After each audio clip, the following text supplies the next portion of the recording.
Ladies and gentlemen, hello and welcome to week 8 of the Blue Otter League Gold Division.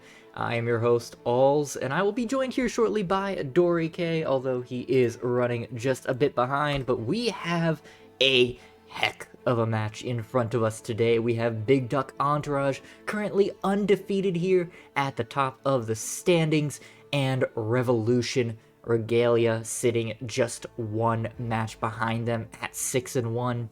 Two titans of the league here looking to face off and determine who is going to take the top spot heading into the playoffs here in just another week.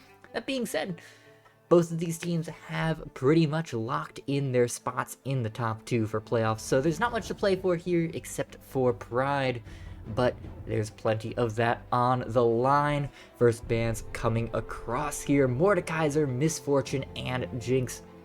Love to see this priority towards the bot lane. You know, it's been so powerful recently. I realize we're not in the same path we once were, but Jinx running wild in the bot lane seems to have been a common thread recently. Get a couple of kills early and suddenly she is off to the races. Misfortune as well has picked up just a little bit here, but it's also a little bit of a special pick for BDE. A little bit more personal preference there. The Rakan coming out as well. Great engage tool. Very powerful in the bot lane as a disengage as well in keeping those ADCs safe. And Akali, another of those real solo queue champs that just lets you get out ahead of the curve and start taking down the enemy team without issue. Rounding out the bands here for REV Regalia is going to be that Jin Zhao. Nice, safe pick in the jungle here. Just absolutely tears through jungle camps, makes a very easy gank path in that level 2, level 3, so would be very powerful here in the jungle to have for BDE, but no longer on the table. First pick, there's a lot of options for where they give priority, but they're going to give it to the Maokai here.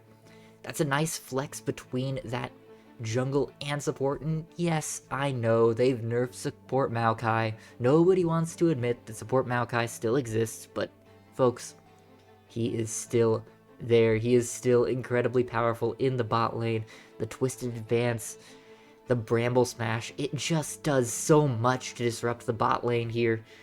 But one tree deserves another, and Ivern is going to be the first pick for REV Regalia.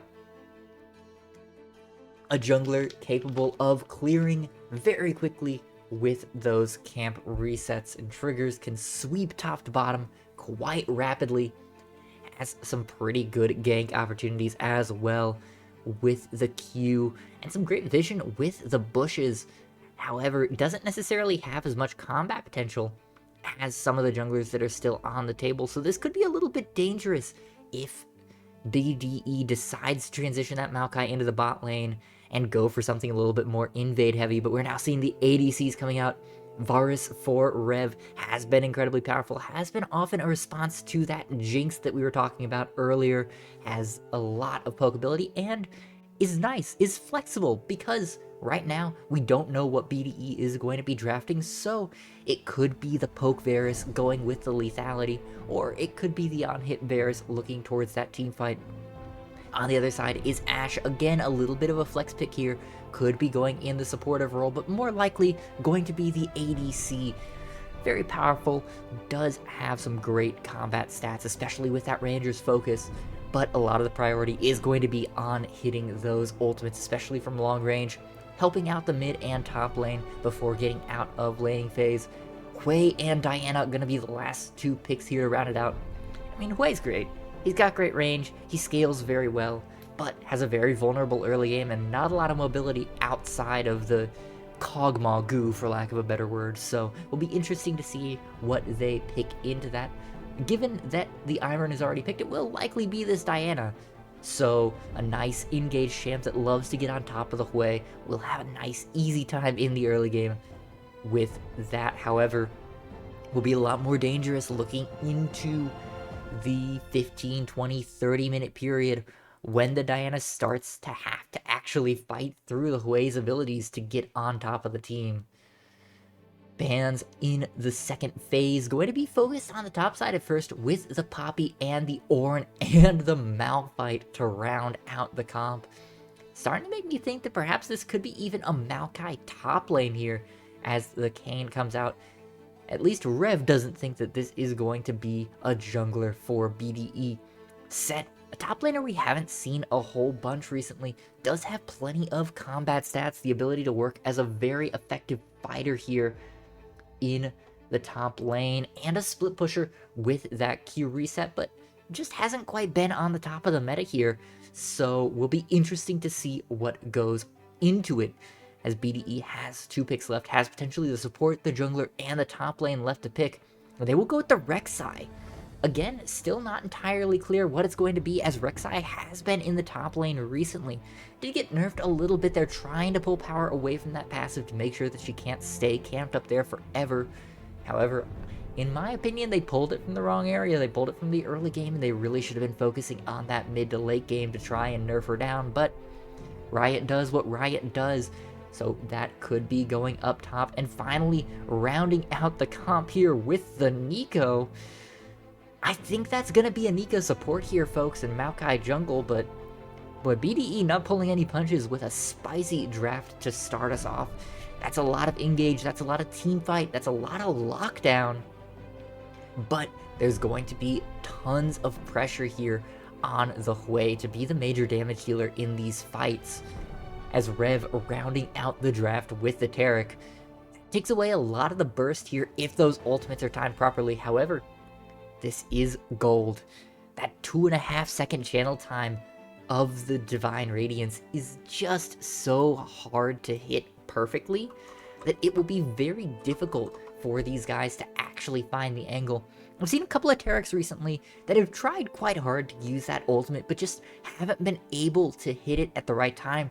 They use it right as the fight is starting, and by the time it comes down and actually hits, it's far too late. And this isn't in gold, this is in Masters and Challenger gameplay, so it will be a little bit scary here for Rev to actually try and hit that. But that being said, as we are waiting for Dory here with this draft finalized, I am going to step aside, try and get a little bit more water down my throat since I've been talking uninterrupted for about 5 minutes here. BDE with a heavy engage, but not a ton of damage.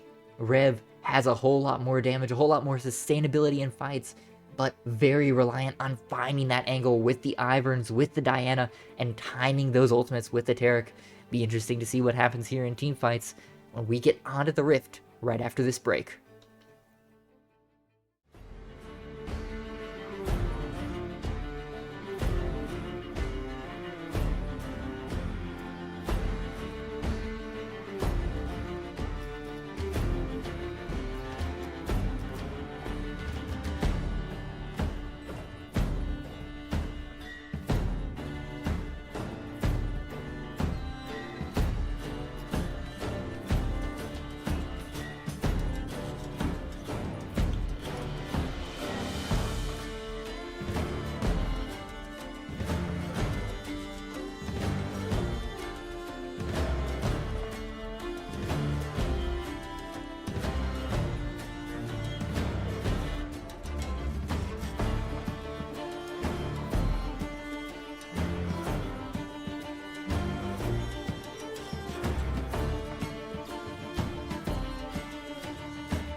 Lady. Hello, everybody. It's not Alls. Alls is here, but Dory's also here, and we are into game number 1. Thanks for the wait, and Alls, thank you once again for being the MVP of Blue Otter League's Gold Division.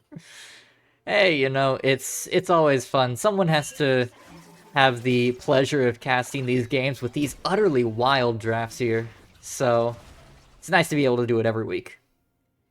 Yeah, wild, you say. Yeah, I see a Hwei support. I see yet another Maokai top. This is a BNMG special. Loves to take it top, even though I would argue it's not in the greatest spot right now, but that's okay. So right now we've got an Ivern, and I do like seeing the Tarek here. What do you think the mentality was here for these guys in the draft? Where did we see these things happen? Well, the priority was on Bean, and that's a good shout. That's one that I missed. That this is a favorite of his up in the top lane, but a lot of that focus was towards Kitticus and Rocky here with the Hwei Ash, looking towards maybe pivoting that Hwei to the mid lane if possible. But seeing Ball Slap come out with the Diana, they chose to pivot away, give Giraffe Rider the Nico instead. So it seems like outside of the Maokai, a lot of this draft has been a little bit reactive from the side of BDE. Rev has a game plan in mind. They're looking for the team fights here. But, Dory, I do worry. We've seen Tarek work, but I also had the chance to cast the Running the Rift Combine over the past week, and we saw a few Tareks there. And we saw a few Tareks that could not consistently hit their ultimates. And I'm worried that here in the Gold Division, that same problem's going to rear its ugly head. Yeah, and as we see this fight coming down in the mid, we actually see the return coming down from Diana. She's actually going to get the flash and escape. That's going to be an escape and a first blood coming down to Ball Slap. Giraffe Rider getting the response here. Going to hopefully get the crash off to deny the next two waves. But first blood Diana, a bad situation turned into an okay situation. Yeah, the crash should be fairly easy here since Ball Slap doesn't have the TP. So a nice kill maybe just about offsets what would have happened after the gank anyway here, as we do see that's a lot of minions crashing into that turret, but good on the Diana, having the presence of mind to drag that close enough to the turret that Kevin and Giraffe Rider couldn't just go ham. Yeah, well played, well played. And like you were saying, the Tarek's, the point of execution with Tarek is going to be that delay. You have the immediate re-engage coming out from Diana, going for the second proc, not going to have another Moonlit Vigil proc to go to, so she's going to be able to back off here. But red buff on the Nico, yeah, they're trading some blows here, but Nico does have the health sustain advantage. As long as she can keep that mana up and get a good reset here, she's in good shape. Yeah, she does have the chance to get a good reset, but she can't really stay and make sure that this wave is stable since she's so low on mana here. So Ball Slap will have the chance to crash a wave back here if they handle this right and look for an engage here potentially even. Yeah, unless Ball Slap decides to stand in the middle of the wave, Nico is actually going to get the crash. Is she going to back off? I think we're going to see a reset here. Yeah, it looks like she'll get away without any real punish for that aggressive, shall we say, wave management there. As jungler's starting to get a little bit frisky here in the bot river, waiting for this Ivern camp to tick over. All right, everybody, say it in the chat. There we go. Oh, he just smited it. Never mind. I was going to get excited. I don't know if you are an enjoyer of the basketball skin, but I absolutely love the countdown and the clapping that it does as it counts down the camp timer for him. I don't know that I've actually played with Dunkmaster Ivern in so long that I don't even remember that audio cue. It's super funny. We'll I'll do it for you every single time. No, all right. I swear I will do appreciate that to you guys. No. So, anyways, we've got the crash coming down here into the bot lane. Reset came off for Kitticus and Rocky, and they're going to actually try to get the stop here now. Just as a reminder, everybody, this is a game that is potentially for first place. Keep in mind, even if Regalia wins, there is a world where BDE does stay in first place. It kind of depends on what happens elsewhere, I believe, if I remember watching the gold chat earlier correctly. But at the same time, I think the momentum going into week 9 in playoffs is going to swing in favor of whichever of these teams wins. That being said, I mean, there's even a world where Regalia falls out of second, and that's a world where BDE does have the advantage of being able to play them earlier if they have their number. So we'll have to see what happens, but a lot on the line from this game, and so far BDE looking pretty impenetrable this season. Yeah, but Rev has not been far behind. They've only lost once, and outside of that, we've seen some real good games from them. As okay, Bean, just Okay. re-engaging with 0 health. Why not? Yeah, I mean, Bean has had the fortune of being in relatively favorable matchups, or at least neutral matchups for most of the season. So it's good to see somebody kind of punishing him for picking these like low priority top laners, or these like I shouldn't say unconventional because like Maokai plays top kind of sort of still fine, but like punishing is huge. Except if you get a gank off into the mid lane, you've got your boy Kevin trying to get the damage off, but isn't going to be able to do much to follow after the initial engage. He's so Draft far Rider, behind. yeah, he really is. Ivern's cooking right now. Yeah, He's trying so hard to make stuff happen. Inefficient pathing. You got this gank going mid and another reset. Oh, he's not going to reset, but I mean, you've got a lot of camps up right now, and you're kind of pathing in such an inefficient way, realizing your Gromp is still up. My God. yeah. I mean, look at Scrambles just walking all over him. Highest CS in the game right now, Dory, which is wild for a jungler. Scrambles is a madman, and I'm pretty sure Scrambles has had Ivern banned against him a lot this season. As we see a potential gank coming down, is he going to try to path for it, or is he going to stop to hit the control ward? He gets level 6 off the ward, Dory. That's what he wanted. He didn't want the gank. He wanted It's Daisy. worth. He definitely calculated that 100%. But the real story, Alls, you were just talking about the CS differential. How did this happen? I genuinely don't know. Like, I feel like I've been keeping an eye on this jungle matchup, and he's gone in, he's stolen a couple of camps, and there was once where he was real deep in that blue buff jungle, but it doesn't feel like he's been taking a whole bunch. I suppose it's just those little invades onto chicken, some bad pathing from Kevin that's just keeping him from efficiently turning over these particular camps, and Scrambles with the Ivern just really doing a good job of managing those marks as Draft Rider's getting engaged on here pretty hard. Actually have the engage coming down. Giraffe Rider going to survive, manages to pop the pop blossom, and the return gank from your boy Kevin. Ball slap just getting a little bit too aggro, not able to secure that kill, and that is going to be another advantage over to Giraffe Rider. Yeah, however, now on the bot side, knowing where Kevin is, Scrambles looking for an engage on a Kitticus. We have the flash coming out from Kitticus, going to be able to survive, barely being held up by Rocky. Rocky, no mana, is going to take a little bit of damage from Daisy, but Daisy's going to unfortunately go down to the turret, and we're going to have a crash. But at the same time, keep your eyes on this top side here. Your boy Kevin going for the counterplay, going for these first 3 grubs in the game, and without BeanMG having an advantage here, he's going to have to take a little bit of skirmishing with the top side here with the set to avoid the collapse onto Kevin, because Kevin is getting pretty low from these grubs. Yeah, the grubs are winning the fight right now. If Cook had collapsed at any point, I think that would have been a free kill, but it seems that Kevin is going to get away scot-free. Now, Dory, every caster, it seems, has a slightly different opinion of this early Drake for Grubs trade. How do you feel about it? I think that there is a clear distinction between which Drakes have value in the early game and which don't. And then there's like the nuance between... my answer is it's weird. As the fight actually comes down on the top side, Cook gonna beat up BeanMG, but your boy Kevin having the return kills. BeanMG going to pop the ultimate, and Kevin gonna come up, try to finish off the kill pretty easily, but down comes the ultimate. Cook gonna barely survive, but no, the ultimate comes out from your boy Kevin, and Rek'Sai gonna collect this kill. Is he gonna help Bean actually crash the wave though? Survey says no. Wave management not a priority in this particular division here, Dory. No, getting that reset. I mean, Cook's going to be able to TP back to lane, and it's going to look pretty good for him. He's not going to miss a whole lot because of the speed of that crash. But, I mean, it's a small optimization thing. It's all right. It's okay. Great gank from Kevin.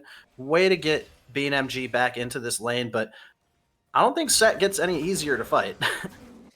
No, but as Bean here, I feel like you're less concerned about the fighting than getting into that team fighting stage without falling far behind, because Set is an incredible split pusher and has some team fight utility with the ultimate and with the haymaker as well, but not nearly as valuable as that Nature's Grasp or as some of the disruption abilities with the Bramble Smash or what have you for Beans. So just getting out of this lane closer to neutral, I think, is a big win for this top side. Absolutely. Now, from a functionality standpoint, I see a lot of like hard engage tools from Rev Regalia's composition, and I actually see a relatively good balance of disengage tools, ways to escape fights. Do you think that it's a relatively well balanced composition? Do you think it functions well together, or did you see any kind of like major issues or concerns that you had? No, I think Rev's team is fairly well balanced in Potentia, right? With Diana and Set, and even to a lesser degree, Ivern, able to just go in very hard all together with a Taric ultimate over top. They can very easily dominate a fight in the time that Taric ult is still on top of them and basically win without taking a single point of damage. Having Lispanks there as a bit of cleanup crew, extra damage from afar, keeping himself safe with the range seems like a very good match for that. However, in practice, I think a lot still hinges on this Taric, you know. So I will want to see at least one fight where they pull off the timing before I'm convinced that it was a great draft, and it wouldn't have gone better with something like, say, a Leona or a Thresh that can hold much of the same value without being so hands check dependent. Absolutely. I like that assessment. And would you say, in that regard, then BDE's composition's a lot more simple to execute, makes a lot more sense, is more clearly defined? Or do you have any concerns about theirs as well? My concern there mostly relies on their fairly low damage profile. Kittikis on this Ashe. Ashe is a great ADC for a lot of reasons, has a ton of utility with the Hawkshot and the Enchanted Crystal Arrow. Not known for her damage output compared to alternative champions. And of course, some of these were banned away. The Jinx, the Misfortune, not on the table. But there were still things like the Zeri, like the Kaisa, that would have been good options here to take control of fights once the big engage tools come in that just weren't picked up, that I think could have fit the niche a little bit better. I'm game for that. I am curious to see how Rocky does on the way this game. As we see Ball Slap actually leave the game, but immediately come back. I mean, Ball Slap's still moving, so I don't think we're gonna get a pause or anything out of it. We were far enough behind that just ate into some of our delay. Oh yeah, I wonder whose fault that is. Definitely not me. No, as no the way. game comes out top lane here, BNMG gonna be caught between a rock and a set place. Haymaker going to come off just a little bit of damage, but it looks like a cleanup is going to come as the ultimate comes through. BNMG almost returns the kill, though. Cook, unfortunately, going to sustain out of it, and down comes Ball Slap, trying to get the Moonlit Vigil down, but it's not going to matter. Moonlit Vigil is a Felios' ult. I'm a dummy.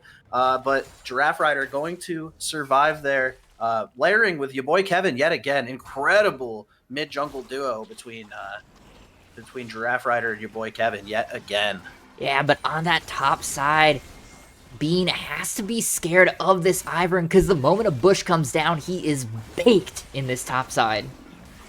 Yeah, Just unfortunately, again. the friend of the forest is not so friendly towards one particular tree this game, and it's going incredibly well for Cook. He's cooking Bean this game, and this is turning out good. Though we have a slight. It looks like a gold advantage for Rev Regalia. Got a little bit of fuzziness on my screen, but no, in fact, it's 500 in favor of BDE. It's 500 BDE. For some reason, it looks like it's 25,000. I am so sorry. BDE playing the map pretty well then. I'd say, like, even though top side's behind, it's looking pretty good for Giraffe Rider. CS differential looking pretty good for Kittikis. And ultimately, 0-0-0-0 across the board for bot lane as another gank comes out. Diana Ball Slap trying to survive here. Is going to survive just a little bit longer. The flash comes out. Gonna keep him alive with the Ivern. Ball Slap might burn down, though. Gonna barely survive. Gets the shield off. And even more pressure coming down into this mid lane. Your boy Kevin's having himself a game. Yeah, really still struggling in that CS department. Hasn't gotten any worse, but hasn't been able to catch up to scrambles. But being able to farm champions makes up a lot for that. And poor Ball Slap here just hasn't learned his lesson, not warding those side bushes, not playing around where your boy Kevin's timings are, and it's just been taken for a ride again and again and again. Rek'Sai now in a fairly powerful position, all told. Yeah, you're absolutely right. And even though, like, Ivern tends to slow down in the farm department after a certain point, he's done his job and gotten exactly the amount of farm he needs to start off. So Ivern can put himself in a successful position, and I'm curious to see how they're going to use this Rift Herald. If you were Rev right now, what would you be aiming to do with this Rift Herald within the next 2-3 minutes, we'll say? I think you're trying to spread topside's gap a little bit wider. You want Cook to be a split push threat. You want them to have to always have Bean or Giraffe Rider responding to him in the side lane so that they're not there for the team fights to be that big engage tool. I think you drop it up top, feed that gold into this set. You're not saving mid lane. Ball Slap is really far behind, and playing from behind as an assassin is miserable, and I think Lespang scales just fine, is going for the on-hit build, but apparently they want this Varus to speed up his growth, and will crash it down here in the bot side. Yeah, maybe. What do you think is the viability of just like taking tower and then rotating Ball Slap away and getting him into a situation where you can catch back up? I think that's reasonable here, as Rocky is just gone. Yeah, Rocky's just deleted. Not even worth play-by-play. It's just Ogre. As we have the turret coming down again, Chubby Chernobyl getting himself into a good position here. Gonna try to get the stun off, but Ashe is gonna kite with the best of them. Kiss over here, getting some good damage, but unfortunately Kraken Slayer just is not enough quite yet. Little over half, maybe 2/3 of the HP taken away here from Chubby Chernobyl, but Taric looking pretty good at sustaining through these fights that are against low damage ADCs early on. BNMG going to take quite a bit of damage here. Cook actually sitting on double buffs, going to be a real problem to deal with. Let's see if Giraffe Rider can actually stop Cook in his tracks.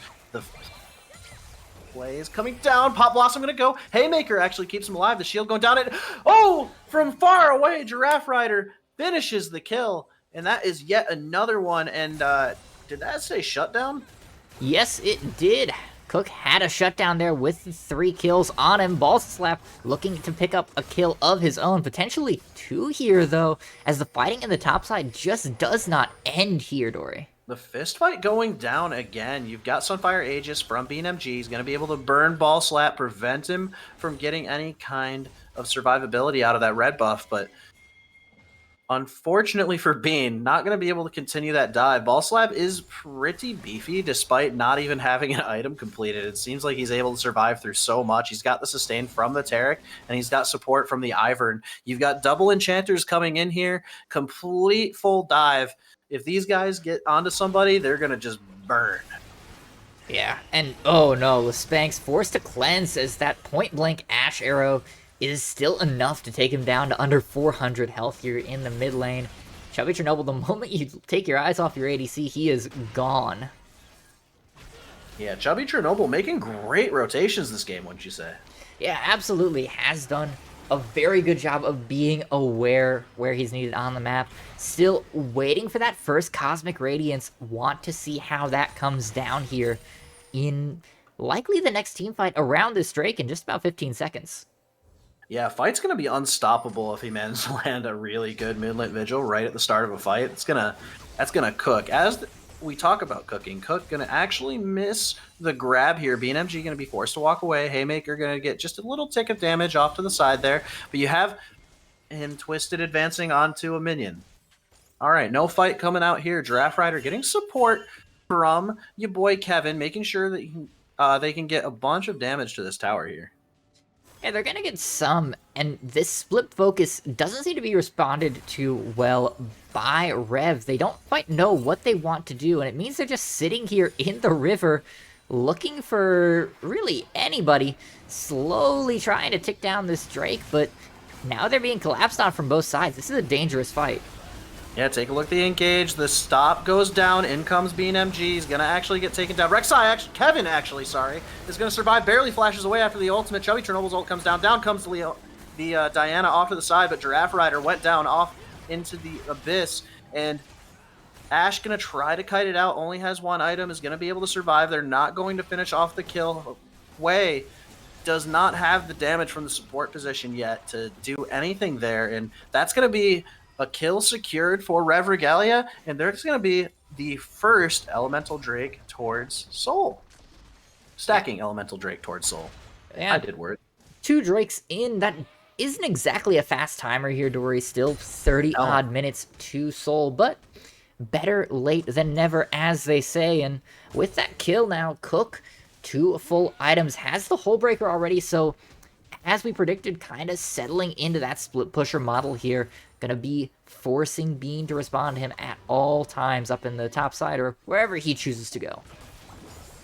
That is absolutely right. I think that this is a good position if we are BDE. They managed to survive a lot of the early plays, and their composition. Actually, no. Sorry, I got it backwards. If I'm Rev, I think this is actually a really good position to be in potentially, because they're able to push their lead a little bit harder, and I think there's going to get a point where set is incredibly difficult to deal with. I think we've already just about reached that point, Dory. I mean, look at that trade. Despite the stat magic, Bean MG just decimating his health bar here. You could say that again. I'm going to try to connect here to... Oh no, it's going to fail. Anyways, I'm going to keep watching in the meantime. I got you. I got it! I got you. I'm a completely passable producer. Sometimes. You're the goated producer. Very good job. Thank you very much for letting me see the stream. And now I can see clearly what's actually happening. 420 coming out for the score for Cook. Chubby Chernobyl going to be forced to flash away. And Rocky doesn't get the follow-up, but that movement speed from Hue is going to be able to help them get that dive later on. Now, we start to see a little bit of an issue where, yes, BDE has drafted themselves another composition that's got a lot of layered CC, it's got a lot of control, it's got a lot of lockdown. So if you do lock somebody down who's out of position, you can take them down relatively fast. That being said, that's in a vacuum if you catch somebody out.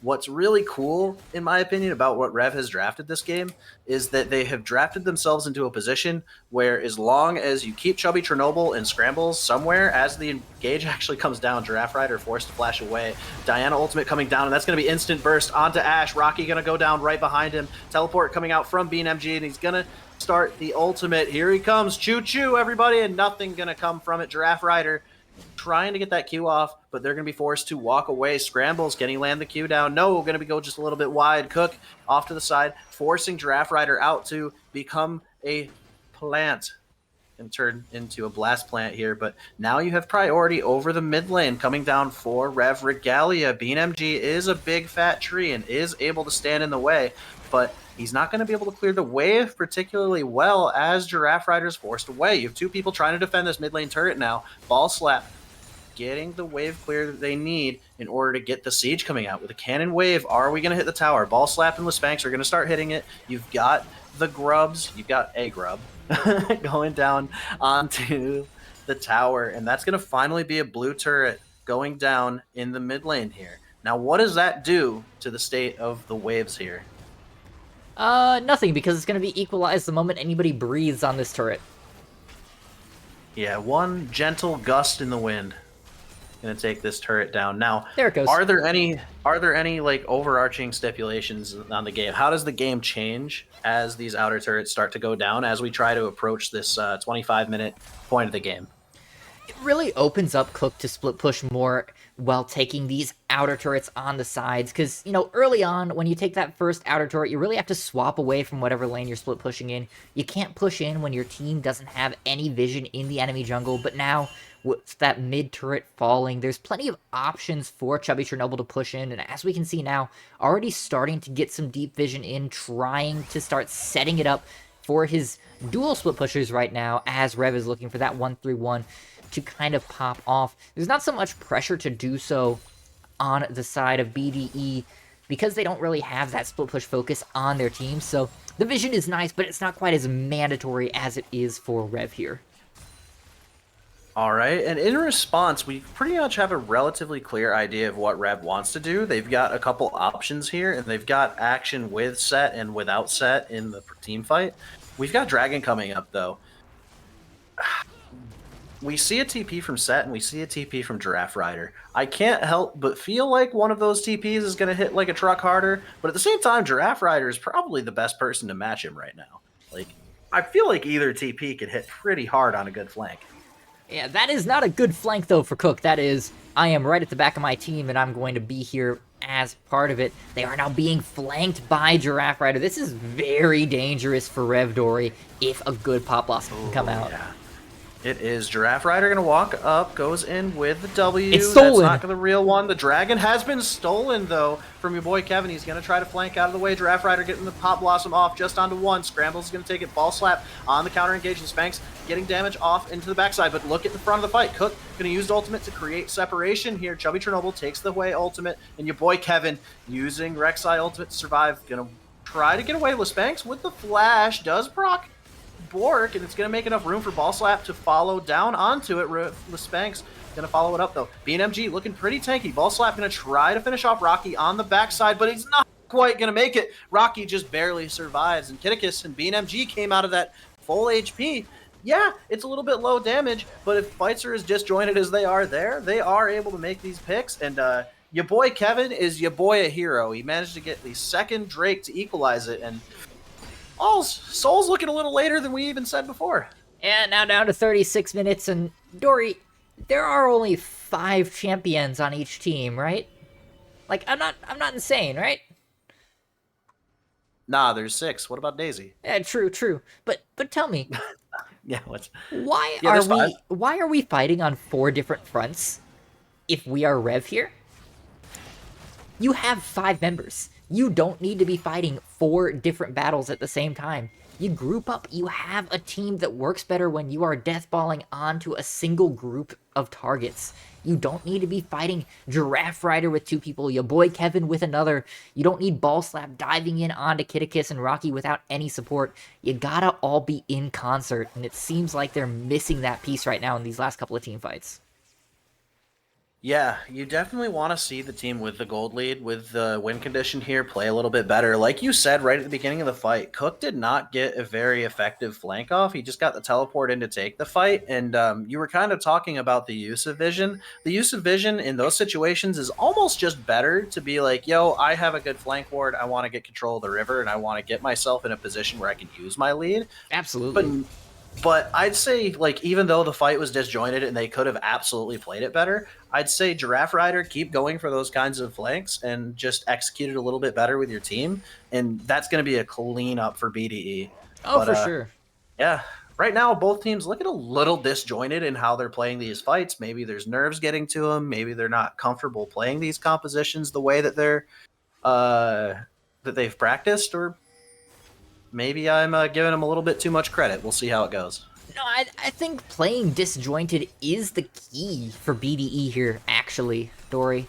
Because Rev is so strong in that front-to-back 5-on-5, if you pull the team apart and throw a little bit of weirdness and disjointedness into the fight, that's when you can pull out these wins, picking off members before they get to make use. As we see, Baron started up here, and Rocky is very low already.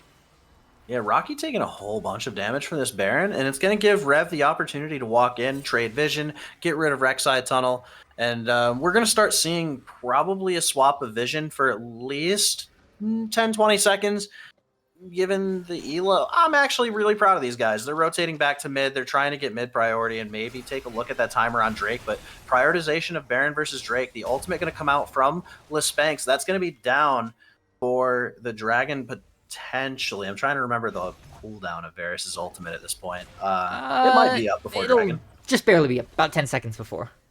Okay, so yeah, inconsequential ultimate as long as they don't go for Baron here, which I don't see them doing, so I think we're okay. They may not go for Baron, but they are continuing to spar over it like nobody's business, and BeanMG on the side. Hey, he may not be a split pusher, but boy is Maokai having fun in the side lane. Yeah, BNMG being a more successful split pusher than Cook right now. Getting the ultimate coming down. Cook going to be forced to use Haymaker here soon. He's going to survive thanks to the Taric and walk away, but now BDE has swapped over control. Look at the backside, though. Ball Slap taking a bunch of damage from your boy Kevin, and Cook Ball Slap going to try to flank, but Chubby Chernobyl walking into the Ivern ultimate, or not ultimate Q. Ball Slap getting the ultimate down from Diana, and finally is going to be that Tarek.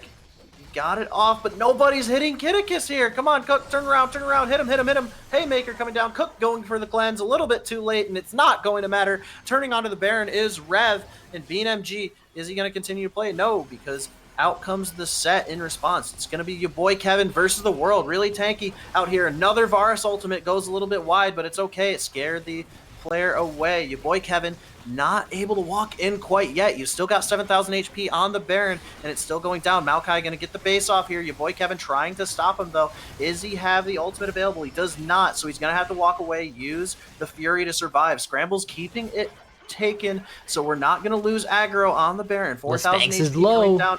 Bean MG, are you going to get the ultimate off? Out comes the flash.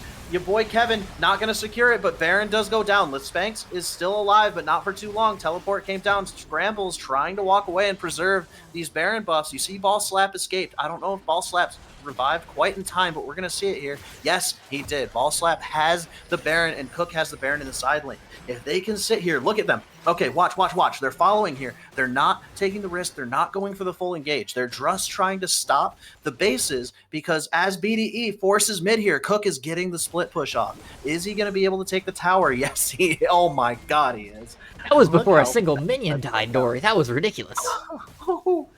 Out it goes, and that's actually a hull breaker set as well, as along with the tunneler and the stride breaker. I have a feeling Cook's not going to be getting set next game. No, unlikely here, as Rocky does go down, just didn't get out of the way quick enough in that Drake area. Kitticus is going to fall as well to the ultimate here, carrying Rek'Sai, but finally shut down. It will be at the cost here, Dory, of that 5th Drake of the game, going over to Scrambles & Co. They're now on Soul Point as of 37 minutes. Yeah, we're looking at just a 2k gold lead. That Baron swing in this game so far, 32-minute slugfest coming out from both of these teams. And this is exactly what we've come to expect from these two teams at the top of the league. A real slugfest, man. Yeah, both showing that they deserve to be here. But boy, that was a very interesting extended fight around that Baron. I don't know if you noticed in the first part there, Dory, but Lispanks was sitting all the way at that first Hex Gate when the rest of the team was fighting in Baron Pit. Was very far behind the rest of the team, and I hate to say it, but if the Varus had been with everybody else, that would have probably been a clean 4-0. Yeah, you can say that. Honestly, some major feedback that we've worked on is another fight comes out. I don't know as though Bean's actually going to die from this. We might see the tower go down. I would hope we see the tower go down. My God, it's an outer, it's Baron, and they've got 2 waves. Yay, they did it. Okay, now run away. Never mind. Ultimate comes down. Your boy Kevin going to get the follow-up route. Rocky going to toss himself some support abilities, and Rocky going to secure it. Guys, it's okay. I'm a Luden's Echo support. I've got... I got all this AP to build, guys. I'm the carry. My ADCs and solo queue, they can't carry. I have to play mages. And I have to build them like mages. We don't build support items. We're a Luden's damage support here. Your boy Kevin, gonna barely dodge out of the way there. Ball slap, walking away. Running away, we'll go with. Only surviving Baron, remember? About to fall off here. But decent little Baron play. Doesn't look great in terms of the gold advantage, but they got closer to Soul. They got an inhib, so they have some nice pressure that will just naturally form on that bot side. It's far from the end of the world if you are Rev not getting, 4,000 or 5,000 Baron power play there. Yeah, I mean, maintaining this 2,000 gold lead is pretty good, I'd say. We're at a point where as the enchanter items come online for Tarek, the defensive items come online for Tarek, as the enchanter items come out for Ivern, you're getting to a situation where Ball Slap, despite starting with a disadvantage, is actually sitting on a bounty. You've got Set looking pretty good here, and as you look at the item spikes that these players are going for, I don't see BDE having an easier time fighting so long as Rev coordinates these fights, like you said. Yeah, and they seem to be doing a decent job here after that disastrous dragon fight of being a little bit more engaged and intelligent with where they're layering their spells, where they're targeting their focus, and Cook doing a good job here on the side wave of really managing the pressure. I mean, look at him, just beating his way through that tree. Doesn't need an axe to become a lumberjack. Yeah, and I mean, he didn't go Bork this game. I don't know as though he needed Bork to be successful in his job here. It's just Bean's going to be a little bit harder to kill, but at the same time, like, to be a menace in the side lane, he doesn't necessarily need to kill Bean, but Bean's actually trading back. Maokai passive is surprisingly good given the tank items available to you in this game right now, and if you can survive long enough to the 4 items like you do now, you're being chilling, man.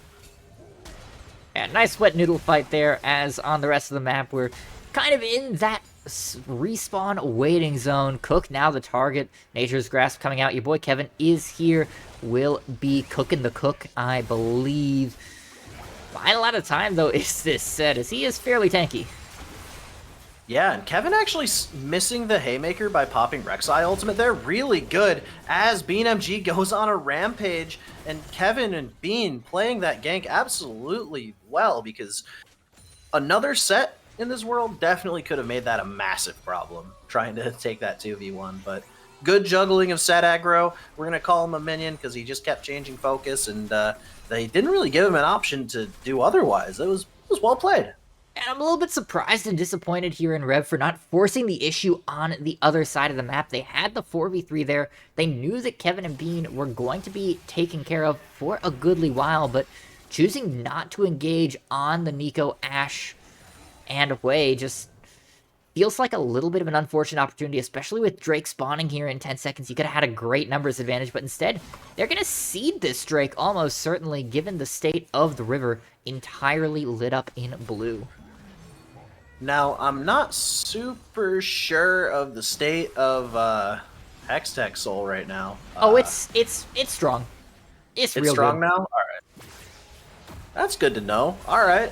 So Hextech Drake looking like a soul point here, trying to get entry to the river, but the Daisy being the teleport conduit, Giraffe Rider's clone being stuck in the middle, so it's not going to actually pop the Pop Blossom here. Keep your eyes on Cook. He's got Haymaker. Giraffe Rider's in the back! A Giraffe Rider! Look at the flag! The Pop Blossom going down. Bean MG with the flash root onto the side. Disjointed fight coming down. Ball Slap gonna barely survive. Kiticus actually giving him a ton of HP. Giraffe Rider still alive though. Ball Slap, are you gonna survive? Chubby Chernobyl trying to get into a position where you can help Ball Slap, but the fight goes on in the backside. Rocky gonna take just enough damage to go down. No, he's not. The switch coming out. Chubby Chernobyl gonna survive with the healing. Rek'Sai being kited out right now. Your boy Kevin tried to get the kill down, but isn't able to. Bean MG going for another twisted advanced route here, but Ball Slap trying to fight in the back corner. Watch Giraffe Rider to the side. Going for yet another fight on Bean MG. Gonna try to shuffle aggro here, but your boy Kevin gonna go down. Another Taric ultimate coming out, and Cook gonna be able to clean it up. Ball Slap finally gets the kill onto Giraffe Rider after being patient enough. Ball Slap just walk away, walk away. Bean MG barely gonna still be able, no, not barely, he's half HP. He has so much sustain that he can't go down. Chubby Chernobyl finally running out of mana, going to be forced to walk away, but you actually have them focusing 2 separate targets now. Cook trying to pull Bean MG away so that Scrambles and Chubby Chernobyl can focus on the dragon. This is sole point for Rev Regalia. Keep your eyes out. Bean MG floating around the backside of the dragon pit, does have the blast plant, but he's gonna just walk away now. Unfortunately, no resources left for the side of BDE. Is Bean MG gonna try to go for hero play, or is he just gonna let it go? We're gonna see Red Team getting the Hextech Drake finally, and that was a lot to break down. Yeah, that was quite a bit of fighting there, and it looked like it was going to be so good for BDE. That beautiful 3-person Pop Blossom that tore apart Rev Regalia's backline from Giraffe Rider sitting in that bush, coming out at such an inopportune time.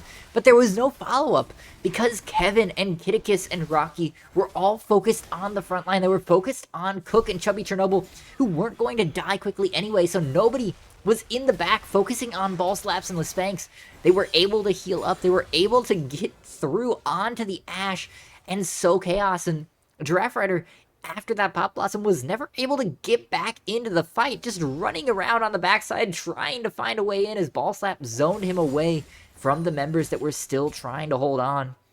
Great awareness by Rev. Great target selection as well. making sure to actually target the ones who were threatening them. Yeah, and the team fight becoming a little bit less disjointed as you go. Whew, that was that Maokai though is really hard to kill. You don't. You just don't kill him. Yeah, you kind of need Varus to be like healthy, because that on hit build is like the only one that can effectively DPS him down. I think you just ignore him. You accept that he's just going to be there. He's like a neutral objective, but you're not actually going to take him down unless all 5 of you are focused on nothing else. Speaking of neutral objectives... Right. Yeah, we've got Baron going down. It's down to 2,000 HP, and red team is going to secure it, but is the follow-up fight going to work? Cook's still alive, though, being target-focused. Keep your eyes, though, on the backside of the fight. Giraffe Rider finally gets popped and CC'd down to death. Your boy Kevin not going to be able to survive 1v3 on the backside. Unfortunately, Set is going to survive the backline a lot longer than those guys, and BNMG giving the triple kill over to Lispanks. Are they going to chase it down? Let's see if we can try to go for the pentakill, maybe? Nope, gonna steal it. Ball slap. You don't get to go for any pentas here today, Mr. Lispanks, and that is a good 4 for 1. 4 for 1 and a Baron coming down for Rev Regalia, and this game's starting to get a little out of control. Dory, I don't think this game is out of control. I think this game is donezo. 30 seconds left on the timers. Triple Barons here. Lispanks mows through these turrets, and with nothing but Kitticus left, I don't think they can hold long enough for the respawns to come through. Yeah, you do have a respawn coming in 10 seconds for Kevin and 10 seconds for Giraffe Rider. They're going to go for 2 inhibitors instead of ending, and I don't know about this. Alls, you got to be careful. These guys will get real mad at you in Gold General if you try to even insinuate that they should have ended instead of just playing it safe for the umpteenth time. You see, Dory? They tried to crucify me in chat for that last season, man. See, Dory, here's the thing. I like to eat dinner at a reasonable hour. If these guys delay this game another 20 minutes and do that 3 times, that means I'm eating dinner an hour later. That's true. That being said, they don't really care. They unfortunately said, screw your dinner, and no, we're good. We're going for the clean end, guys, right? Like, we know we've outscaled, we've got the dragon. It's not like they're going to throw a haymaker and Kevin's going to randomly steal an Elder Drake or something and randomly turn the game around and let Rev throw, because instead of deciding to end, they dicked around and took bot lane inhibitor. No, never. When has that ever happened in League of Legends, our favorite video game? Yeah, that being said, Giraffe Rider just says, no, you guys should have ended. Here, let me help you. Decides to kill themselves, going for the Pop Blossom proc here, but Chubby Chernobyl going to use the ultimate to survive here. Revless Banks on a rampage, and BNMG running for his life. Rocky in the back as well. Kitticus, full HP, not going to be able to really wave clear Chubby? Out of the way of this. Chubby is able to literally 1v2 BNMG and Rocky right now. Just says, no, I'm going to sustain through everything you guys do. I'm going to run you down. And at this point, we're looking like ball slap. Actually, nearly 100 is zeroed. Rocky under his tower. Enchanter, not Enchanter. Mage, not Mage. You know, it's not a tank, and Diana's going to blow it out. So we've got top tower focus coming down here. Bottom tower focus coming down here. Flash coming out from Cook, and he's going to force the flash out from Kitticus. Ultimate coming out of the tower, though, but tower goes down. Revless Banks just beating the crap out of this Nexus, and that is going to be the game, Alls. Is my camera ready? Your camera is ready. Woo! We got you covered here, Dory. What a way to start this series. A 43-minute slugfest.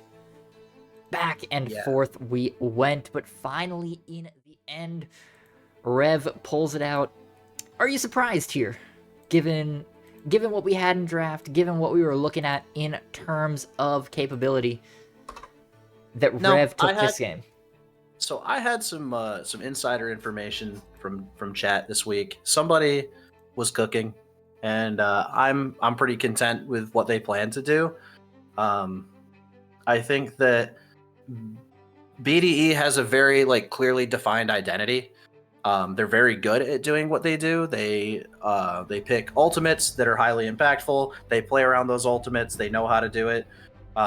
And they just shout, whoever I hit with ult, kill them.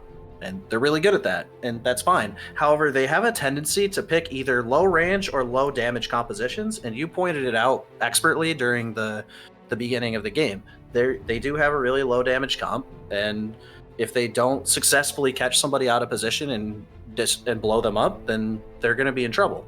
And despite having one blunder at Dragon, Rev did not have any real major incidents, and that's why they kind of started to close the game out when they stopped playing team fights weird. Yeah, speaking of low damage, and I get that some of this is a little bit shifted by the fact that the two top laners were just wailing on each other the entire game. Top 2 damage members on BDE were Maokai and Support Hui. Yeah, I mean, Not I think it's not a great. typical solo queue. Like, how come my carries didn't do damage? Because you do damage by standing on top of people. Shut up. like you do Yeah. damage by existing. Yeah, but I feel like if Rocky is your main damage dealer outside of the tank wet noodle battle, Oh yeah. you're really low on that damage threshold, the damage envelope here, and again, there are ADCs that fit this, hey, I have a go button kind of identity, but can actually churn out the damage here. So keep the rest of the comp here. I don't care. The rest of the comp is incredible. The rest of the comp has a great identity. Just give yourself an actual gun instead of a stick you picked up off the ground. Yeah, I can vibe with that. Especially like usually when you do like a burst mage support kind of dealio, it's like a good idea not to pair it with another like burst mage. Like I get there's this conflict back and forth with Wei about whether he's like able to play like faster spell rotations, sort of like a Syndra type champion, but like all that aside, like you're not going to get a significant enough like consistent team fight DPS from a single champion in this team, and that's why like if they don't get their catches, they just lose. So I think we're seeing BDE finally being forced to change the way they draft this coming game, and I think Rev has a pretty good idea of what they want to do going into game 2. Any final thoughts here, Dory, before we step aside to head into that game 2 lobby? I think you've summed up the series very succinctly with that last point there. Yeah, BDE, if you want to continue to be the best team in the league and you want to steamroll your way to finals, you got to prove that you can adapt here, because I think teams are going to have your number once they figure out how you play. All right. Will the call-out work, or will BDE fall victim to their own hubris? We'll have the answers here as Game 2 draft is coming up right after this.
we're back.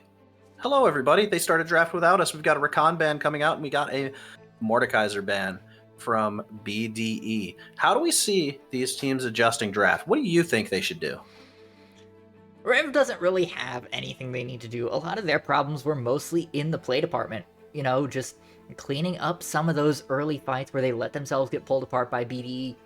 BDE's got a lot of rebuilding to do. You know, you called it out very well in the post game that their ideas are solid, but they have to give themselves a little bit more actionable tools to actually win these games. A little bit more damage, a little bit more of a follow through on the huge engage tools that they love to draft. And Bean's gonna have to dig into that champ pool as Maokai has been taken away here. Yeah, now we do have the potential to see the opposite side of the pick, but are REV Regalia trying to bait out the immediate set pickup? It is a comfort pick for Bean. It is one of his go-tos. He might also be waiting to see if there's more movement abilities, because he tends to lean towards that Poppy pick. But that being said, locking in a Senna, if I know Senna comps, I'm going to start seeing some higher damage solo lands. So maybe Poppy's not as likely, but Kane? Okay. Kane. Okay. You know what? We're gonna vibe with it. We're gonna say it's legitimate and it's good and there's reason for it. Okay, wait. I got this. If you're going for higher damage lanes, you still need something that can be a beefy frontline. Kane, Red Kane, can be a beefy frontline. And since they've nerfed Blue Kane into the ground...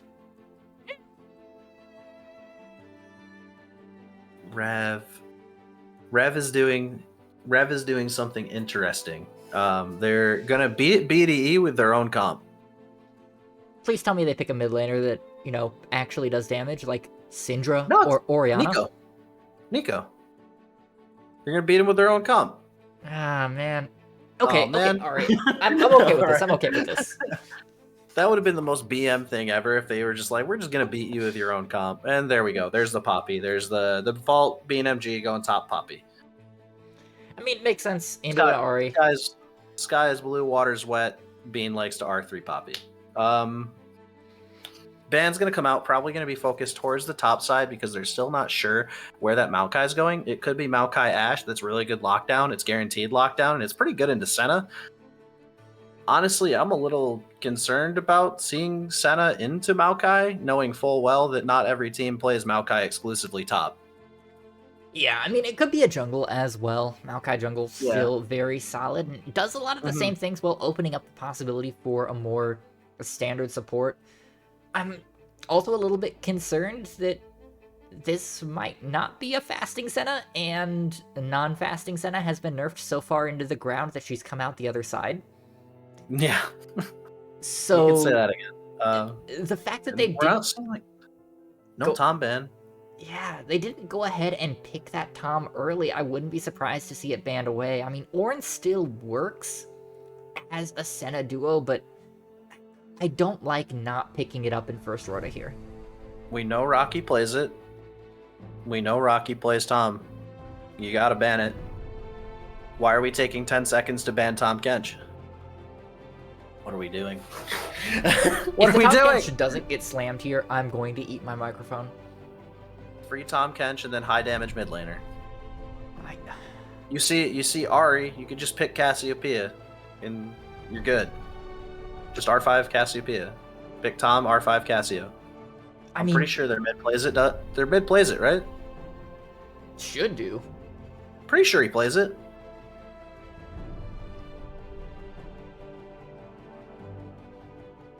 If I could flip my table, if I could flip my table right now. And there are no words. All right. So it's going to be a solo cast because Alls is going to be eating his mic. So sorry, guys. You have to listen to me alone the whole cast. It's fine. They have to listen to me alone first cast. So it's balancing out as the troll is locked. Dory, we're just descending down the rabbit hole. Why? Yeah, I mean, in a vacuum, Trundle does beat Poppy. He split pushes well, which is the identity that they won off last game.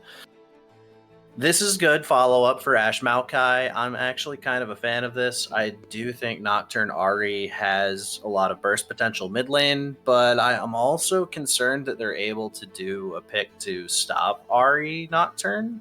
All they have to do is lock in something relatively safe with a ton of wave clear. You got, I don't know, Victor. Victor, Oriana, Syndra.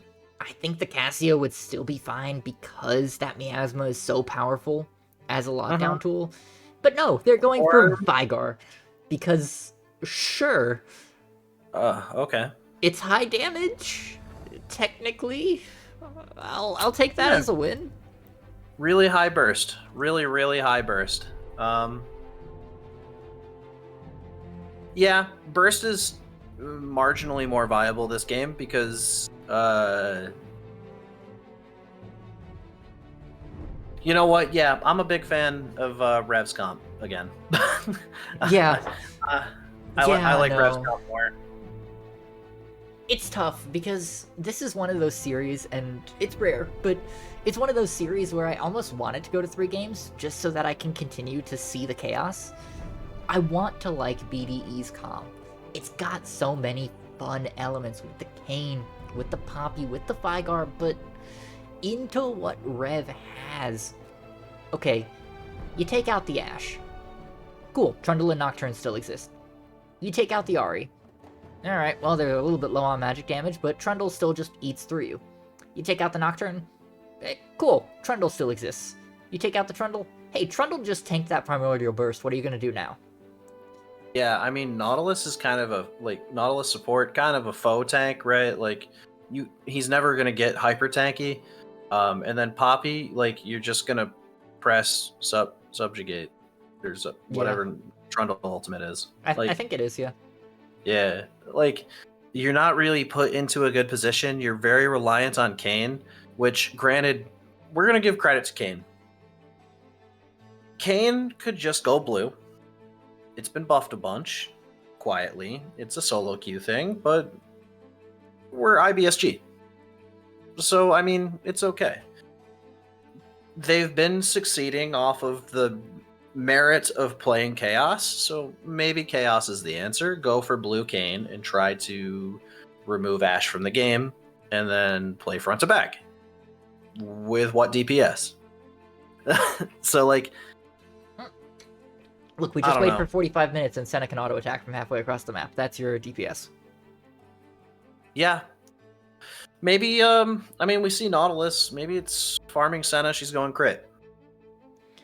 And I guess we're not giving Vigar enough credit.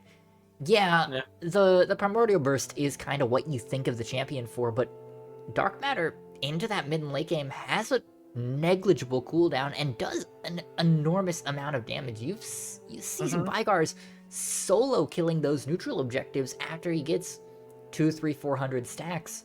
It's not nothing. It's just also super telegraphed and requires Nautilus or Senna or Poppy to get some lockdown on him. Yeah. Which is doable. Yeah. Yeah, you know what? We'll give them some credit. Their composition's a lot easier to play than Rev's. Is it really? Maybe just barely, in that you have a couple of point and clicks on Nautilus and Vigar. And yeah, you've got a go button, you've got lockdown. Ashe has a hard time positioning this game. And true. Senna Kayn sustains pretty good if you I said the blue thing is kind of like a just play to the absurdity of how you play your compositions, but Red Kayn could be pretty good here. Red Kayn is probably pretty good here. As a drain tank. As a drain tank, exactly. It fits the same niches, Aatrox right now, kind of. Yeah, exactly. You're looking at building a ton of HP items, really, really good HP items that Red Kayn can use, and then you're not really at risk of Trundle ultimate because you're not really itemizing resistances, so you don't mind that much. You definitely mind. And Trundle probably doesn't want to ult you anyways, but same issue as last game, very low AD DPS, so maybe you just get into a situation where Ashe can't hurt you, and you just pick off Ari. And then BDE's got a really good way to win that way. Yeah, I think BDE has a chance. I worry that it is situational, and it is very much dependent on the way that these team fights start. Not so much how they actually act during the team fight. But at the end of the day, this is IBSG, and we can't break it down like it's some kind of Masters gameplay where they're all going to play at the absolute peak of what these champions are capable of for the entire game. It's going to be a little bit weird. It's going to get crazy, and in that regard, if we get to 45 minutes again, BDE is going to be in great shape. Yeah, they definitely have better scaling this time around, and that might actually just be their saving grace, especially since we see evidence from game one that Rev does have a tendency to hesitate a little bit and not take everything that they have the ability to take when they get these fights. I know a lot of like IBSG level coaches tend to critique their players for trying to take too much. But some of these teams that have had that like burned into their brain tend to be a little hesitant sometimes to take things that are free because they're like, oh no, coach says we got to reset. We don't want to throw the game. It's scary. And like, I commend you for it. You're probably still going to win the game if you have the scaling advantage. But this time, Rev, you're on a timer. Yeah, you're probably not going to win if the game goes too late. So y'all got to get going. Alls wants to eat. tick, tick, tick. Yeah. But with that being said, we're going to wait on spectate delay, not too much longer, and we're going to go into game two. Can BDE make this into a series for the ages, or is Rev Regalia going to sit atop a new throne here in IBSG?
And welcome back, everybody. We are on to the Rift for game number 2 between Rev Regalia and BDE Typhoon. This is going to be a big one for BDE to recapture some of that momentum that they've had throughout the entire season. Their first really big challenge could be Rev Regalia. Now, they have lost game ones before, we've been informed. they have lost game here and there.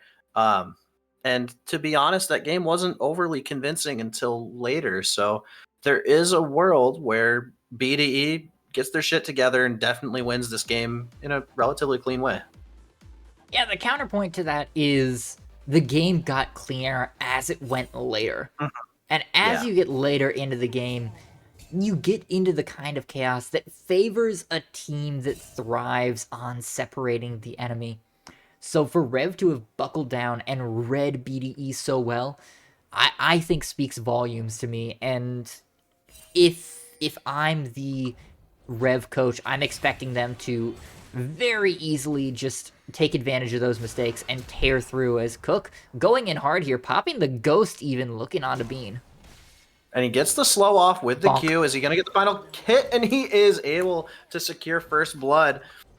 Unfortunate start there for Bean MG. We don't know if it's tilt at this point, just poor decision making, not really paying attention. But all we know, Bean MG is dead yet again. Teleport being burned and Flash being burned right off the start here. Yeah, it looked like Bean was just walking in, trying to get that normal late ward that top laners like to get onto the enemy buff when your jungler is starting on the same side, but just wasn't paying attention. Cook was in that little banana brush there, right up against the wall, and bish bash bosh, you've got no Poppy. Yeah, no Poppy, and that wave going to be crashing down there, but Chubby Chernobyl going for the twisted advance with the level 2 advantage. Rocky going to be forced to walk away, but no Flash expended quite yet. No summoners coming down from this bot lane. And Kiddicus Rocky gonna get level 2 here to match up. Yeah, this is a farming Nautilus, though, so Rocky with no more potions on the front lines here. Even with the Doran shield, that health is going to be a problem. Not going to really be able to engage or front for Kiddicus in these upcoming fights if they find even one more engage like that. Yeah, and Cook just being so aggressive, even when taking a little bit of damage, sitting on top of that W gives him a good amount of attack speed, good healing, good chase down potential through his Q. Lots of attacks, lots of auto attacks, and Trundle could be a menace in the side lane this game, just like the set was. But at the same time, Trundle is a little more susceptible, I guess, to counter engage. Kane can cross the map very fast. There's lots of lockdown from BDE this game to deal with the split.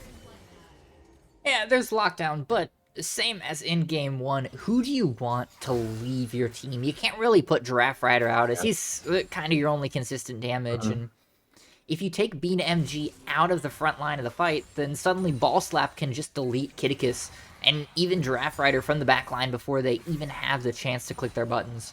So it's very dangerous here in the same way that the set was dangerous, of just losing a member even temporarily really, really weakens the overall combat power of this squad. Well played. Kiddicus getting that down. The exhaust going to be burned here, but Rocky going to try to chase Lisbanks down. The disengage coming out. No more summoners available to continue the fight. We do have cleanse available for Kiddicus, but that's not going to help chase them down, as we actually do see Rocky going for the farm this game. So keep that in mind. It is a fasting Senna, thank God. Fasting Senna is going to look pretty good this game. We'll have to keep a close eye on how many of those stacks we get, though. Hey, speaking of stacking things, you notice anything while we were watching that bot fight? Giraffe Rider like stacks? No, Cook is stacking bodies up in the top lane. Oh, yeah. Bean MG died again. That's definitely something that happened. I do enjoy some good top lane play. This is definitely a slugfest. We were informed by chat that these are probably two of the better players, like front runner for like MVP candidates between Bean MG and Cook, both incredibly talented players. I personally am of the opinion that mid jungle duos have dominated this league this season. So I think that like Giraffe Rider, Kevin, Ball Slap, Scrambles, as well as Hyperion's mid jungle duo have been incredible outliers for the teams near the top this season. Absolutely. Speaking of mid laners, Giraffe Rider's in a dangerous spot here. Not quite level 6, so very, very susceptible to that charm if it connects here, as Ball Slap's going in hard. Yeah, Ball Slap going for full engage. Foxfire coming out. Gonna land another charm there. Is gonna secure the kill, but oh, The flash being expended. I don't even care that you could have gotten out without the flash. It's fine. Keep going. Revless Bank's going to try to kite out the fight here at the end. Kitticus not going to be able to get enough damage to finish it off, and Scramble's going to force the cleanse a little bit late. Kitticus using it just far too late, and Rocky going to go down as well. Double kill coming out for Lispanks, and it looks like this game's just getting out of control. No subjugation from Cook. Cook going to kite back into the brush. No, he's not. He's going to take the aggro. Just barely escapes the aggro, actually. Going to play for the push here. Use his subjugate. Going to heal up. Not going to dive BMG. Going to force the flash. And he's going to be freezing the wave on him, potentially. He's in a position where he can let the wave come to him, but he's actually just going to free auto attack it because he is the Trundle. He doesn't care about wave management. He cares about beating your face in. Keeps going for the auto attacks here, and I think it's okay for me to stop play-by-playing. Alls, what's going on? Pain is happening for BDE. They just cannot find any foothold here. Cook, dominant in this top side, already has 2 kills, is looking to be ganked here potentially by your boy Kevin, who is way behind, and Cook has no sums, has no real way out here short of the troll pillar.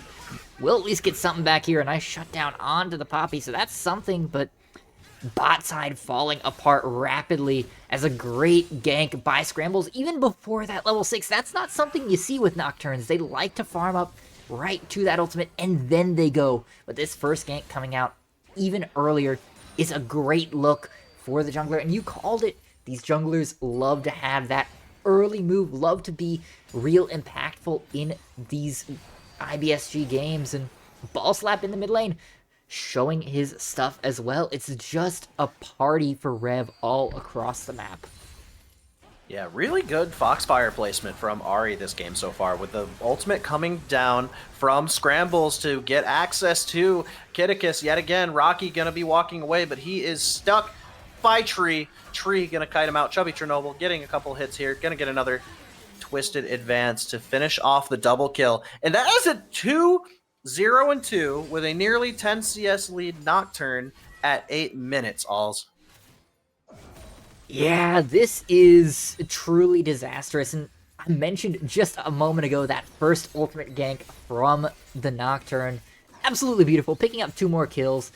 4 kills on 2 ganks is about as efficient as you could ever hope to be, so you love to see that as Ball Slap's going in hard here, forced to run away as the Umbral Trespass comes in, and does get the kill on a Draft Rider, but he's going to pay for it. How did that kill come down? Was that a... whatchamacallit? It could have... No, it wasn't the Ignite. What was it? Did Foxfire trigger? Does she have Scorch? Let's see here. I cannot check until she respawns, yeah. Oh, darn. Anyways, I think there's a fight going on top lane, possibly. Poppy getting no real Scorch. Close to the Trundle here. No Scorch. BMG going to get a return kill onto Cook. What happened? Oh, he beat him with his own pillar. Love to see it. Got too distracted by too many things here. Ball Slap Gaming there actually managing to get a kill on the backside. 69 CS for him to 66. Keep in mind, Vigar might be behind, but Vigar be stacking. Don't let him get back into this game. And don't let BeanMG get back into this game. He is getting beat up by Cook, but he says, no, I'm going to get up 10 CS. I'm going to make it 2-2-0. I don't care if you got first blood. I'm going to beat your ass with a Sheen. Yeah, and it's now starting to get a little bit more difficult for Cook to cut through with the Bramble Vest, pardon me, and the Ninja Tabby here. Makes that little auto attack hit and run style that Cook has been going for much more difficult to execute on, since he won't have that healing, won't have the real ability to cut through. Might be a little bit swingy here until Cook gets a couple of items under his belt now. Yeah, and I mean, a good pivot would obviously be, like, yet again, maybe go for Bork. Cook. Blade of the Rune King could be a good response here, but I also do like... What is he going for? Anyways, he's fighting. Is that Rev? Yeah, it's Rev. But it's weird. He's not trying to go for a freeze, but he didn't go for the Tiamat. But BeanMG actually beating the crap out of Cook yet again. Has a level advantage, is looking for the Flash E. Actually prevents your boy Kevin from getting an assist. Come on, throw up an emote. It'll be funny. And another solo kill for BeanMG. Cook getting cooked maybe going for the ghost and then not winning the stat check anymore was not a good move. Yeah, a little bit awkward now, and in the 3v2 around these... Oh, surely they're not. No, surely they're not going to 3v2 No, here. yeah, they back Come out. on. They're intelligent. Ball slap. No, teleport coming down. No, actually, he Arrow? says ultimate. Oh, Enchanted Crystal Arrow lands, and you're actually going to get a return kill onto the Poppy, and that's going to be 3 more grubs. You're going to equalize it. 3 grubs to 3 grubs. Ball slap going to flank here. Chubby Chernobyl coming out and using the Twisted Advance as well as the Nature's Grasp. Ooh, good dodge from Ball slap. Did you see that on the side? Use that rush, whatever it is. Spirit Rush, that's it. Go down and under to the tower. Your boy Kevin gonna barely survive. Blues team manages to equalize grubs at 3-3, and Revless Spanx having a pretty decent time here. Rocky does have access to the ultimate. Are they gonna go for the dive here? They've got exhaust, they've got ultimate, they could get Revless Spanx's flashes, heal, anything like that. Let's see if Rocky clicks the funny button as this wave reaches the tower. No, they're just moving gonna too back slow. away. Yeah, they didn't have that wave crashed in time. They needed to be there before Chubby Chernobyl was close enough to respond, but at this point, he's right there. He's actually zoning them off of this tri-bush real effectively, and that means that they really didn't have a way onto Spanx at all.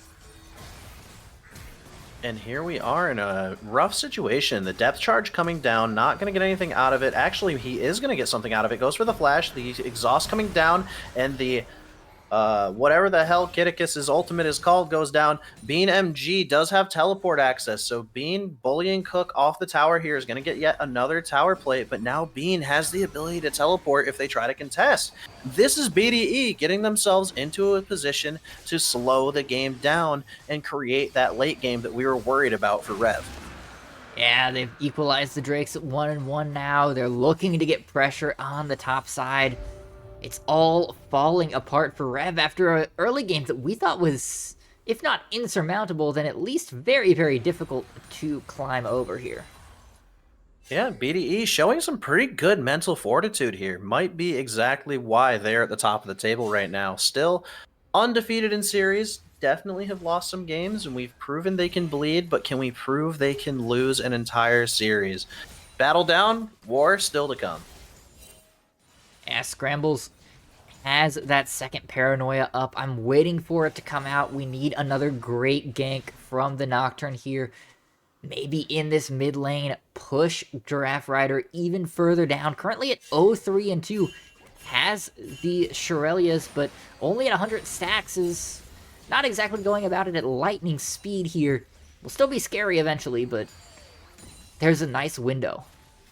Yeah, absolutely. Like, you do still have late game potential, but the late game potential is running a little slow.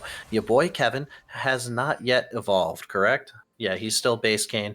Scrambles, though. Nobody knows where Scrambles is. They're sitting on the wave. Dragon's not up for 3.5 minutes, so this is a pretty free gank just to create a possible first tower scenario, and Rocky and Kitticus are maybe sniffing this out. Do we... Poppy ultimate being channeled and canceled. Subjugate was used though, so good dissuasion tool there from Bean. And Yeah, this absolutely. is gonna be the Herald as well. That's the cost of Scramble sitting on the bot side.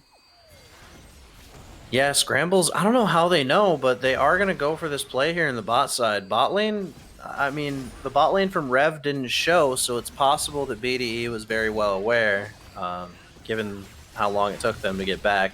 But pre-Rift Herald here, pretty good. Yeah, now Rev looking to force here Oh. onto Rocky and Kitticus. Oh, it's a little disjointed.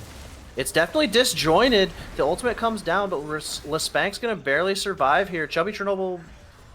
Is that a base channel? Ball Slap, anyway, is going to come back. Has access to the Spirit Rush now, so he's going to try to get a charm here. Going to try to get the tower and then go for the gank. No, hit the tower, hit the tower. Oh, never mind. Just kidding. Kill, kill, kill, kill. Spirit Rush coming down. Ball Slap taking a tower shot. Rocky going to try to pull him back into it, but gets the hook down. Giraffe Rider being caught between a Scrambles and a hard place, and that's going to be a bunch of kills. First tower. Take the tower, take the tower, take the tower. No. Tower's already dead.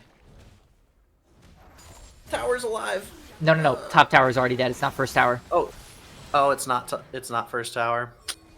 Bean MG getting a wonderful teleport and not being able to equalize towers is a little unlucky. Lespank's going down. Was that a shutdown? I don't believe so. Not quite enough on him. But, Bean That's is good, at now least. quite large. Most gold in the game by a long shot. Over 1,000 gold lead over the next closest member. And a pause coming down. Looks like we're gonna have to see how long this pause is gonna be for. In the meantime, let's talk a little bit about the game state. You just said that BNMG is looking pretty huge right now, so I mean, Yeah, I mean, is Bean, that what they need to win? I don't think it's necessarily what they need to win, but it's what they need to keep Rev from winning comfortably. Because Rev wants to do a lot of what they did in Game 1, where they're using Cook as a split push threat just to drag the other team around. We are going to get back into the game here. Looks like, other than pause bug, we should be good to go. But my concern is that at the end of the day, Bean is still just a tank. Your damage dealers, your Vigar is 1 and 4, your Senna is 1 and 3. You still don't quite have the deeps to follow up on this Poppy, even if she is rampaging around in the front side. Yeah, that makes complete sense to me. And as we see itemization come out, that Sheen has turned into an Iceborne Gauntlet, Poppy's going to be looking pretty tanky. Ravenous Hydra coming out for the Trundle. Now, Subjugation, pretty good option. Poppy is itemizing heavily into resistances, so those are basically not going to exist. And you've got the onus of your, we're going to call them description words. Your description words, adjectives, Corey. The adjectives of your items, what they do, because at that point the resistances might as well just not exist. So you've got in a vacuum Trundle able to deal with Bean MG, but Bean MG is proving that on the Poppy he's able to fight incredibly well. Your boy Kevin is off to a slow but successful start so far. He's sitting on 110 CS, so that's not bad. No, yeah, he's actually keeping up this game, which is great to see. But then again, Scrambles not just eating the jungle like he did in Game 1. Still very successful on the Nocturne at 4-1 and 4, and now rotating up to the top side. Has the Paranoia available. Will be looking for Giraffe Rider here. Putting this Vigar even further behind would be nice, but has been sniffed out potentially. Yeah, and that seems to be the case. You see the bot lanes rotating here. We actually have Ari and Poppy matching each other, and Giraffe Rider and Cook matching each other. So you do have a little bit of an offset, which we saw last game, right? So we saw a high wave clear champion just try to match the split pusher as much as they could in the mid game, which is a pretty good option. So ultimate comes out from Scrambles. Is he going to be able to kill Vigar yet? No, he's got a ton of HP, and Scrambles is going to die in response. Cook not really doing anything to help. Cook just watching. Maybe if they coordinated that a little bit better, they could have killed him faster and they could have gotten out from under the tower. But in response, though, your boy Kevin identifies that a gank opportunity is good here. Ball Slap being forced to flash away, has no more Spirit Rush. The W, actually. BNMG getting a return kill, though. Ball Slap playing fantastically so far. Is going to use the Orbit Deception to do a ton of damage. He gets another proc. Can he get the kill here? No. No. Flash is enough. But Ball Slap is in a great matchup right now because look at what Bean has. He has armor, a little bit more armor, and then to top it off, some more armor. He doesn't have anything to itemize against Ball Slap, so he was basically doing true damage into him here. Yeah, I mean, it makes sense. Plated steel caps against Trundle, Nocturne, and Ashe makes sense. But the what's really cool about Rev's composition, in my opinion, it makes it really hard to itemize as a tank, is there's so many diverse threats on the side of Rev's composition, like you had said in draft, that like it feels like you don't know what boots to go. You don't know what item you need right now. You just know you need something to stop dying.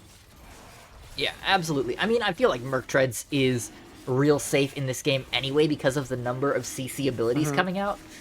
Yeah. But it's understandable that other things are chosen. As Kevin looking to steal this, came very, very close, but now a little bit of a duel coming out.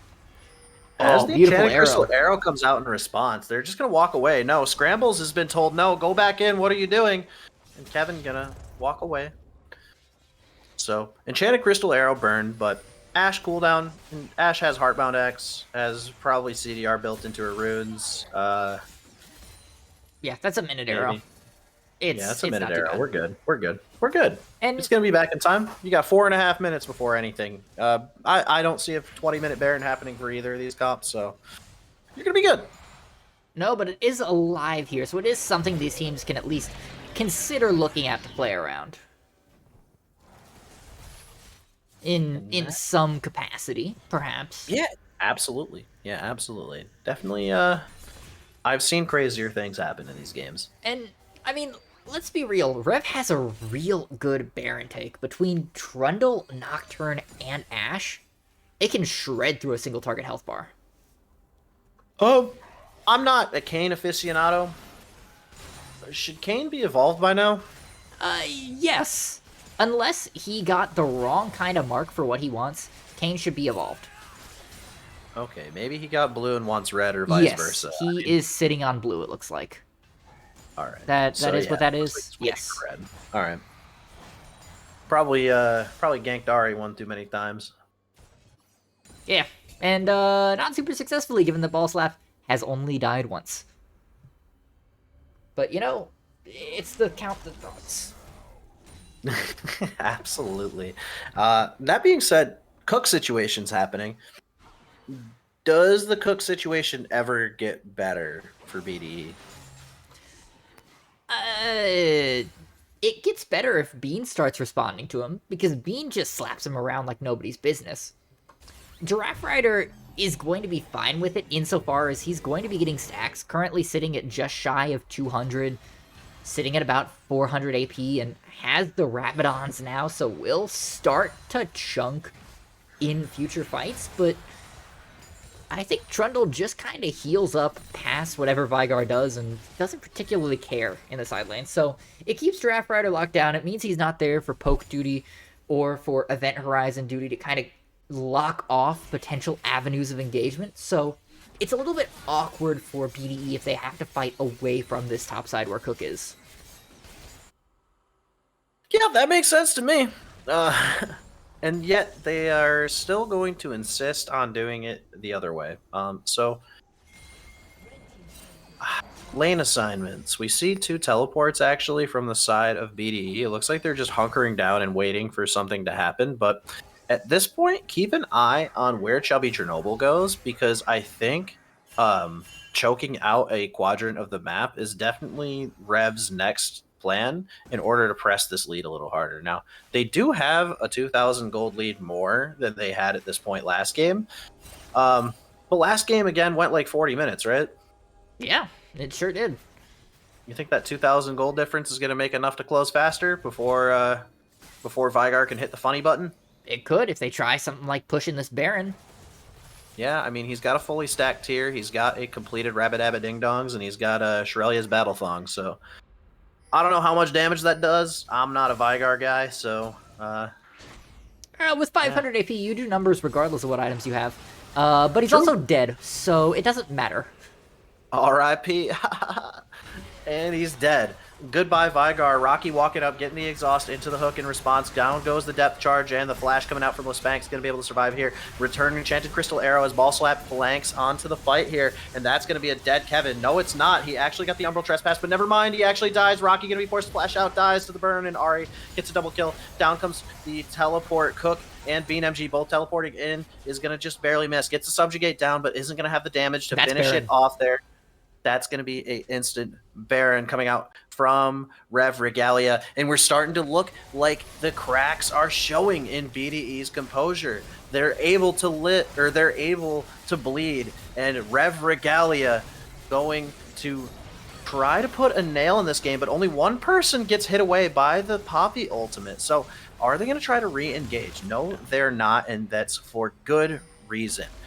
Look at the speed that thing went down. That was lightning quick, considering how much gold is still in these inventories that these players are just going back and buying with. That was almost open and shut. Will seed a Drake, so Soul now at least another 10 minutes away here. We might not even see Soul this game if Rev closes it out a little bit faster. Absolutely. Now, stalling out Soul and giving them less snowballing on Elder, do you think that based on the gameplay we've seen thus far, Rev have the ability to put themselves in an endgame position before Soul and Elder are on the board and Scaling's on the board? We live in hope, Dory. We live in hope. You think it's hope, or do you think it's executable for these guys? I think the capacity is there given the position they have in the game. I don't know that their shot calling style allows for that kind of decisiveness. All right. And you know what? I can vibe with that. You know, that's a little bit unfortunate. I'd like to see a little bit of decisiveness. I think just a little bit of, hey, I'm ready to press my go button. We are going. Would be enough to easily catapult them to the championship here, top to bottom, run the table. I think they've got the skills. It's just that little change of mentality that they need. But now they're establishing themselves a hybrid 3-1 with floating jungler, which is really good for champions like Evelynn and Nocturne. We have the gank coming down in the bot lane though. Cook, how long is he gonna live? Pops the subjugate, is gonna get knocked up by BNMGs. He's just smacking him. Is he gonna live? Yes, he does. Just live. He wins.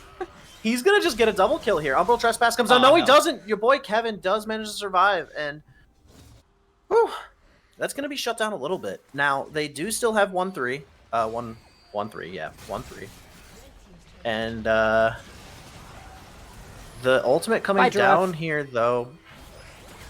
Paranoia. Right. Oh, Giraffe actually gonna get the kill. Okay. Chubby Chernobyl trying to not peel Ash. Ash getting hit by.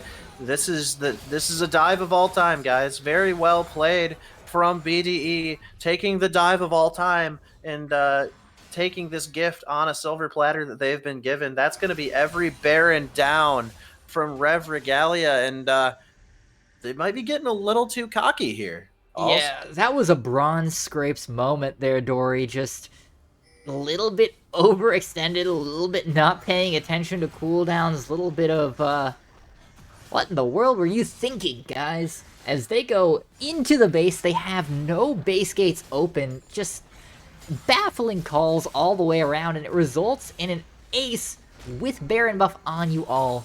So now just sitting at a 3,000 gold lead, and it's going to shrink even further as a couple of objective bounties are taken here, down to just 2,500 at 27.5 minutes.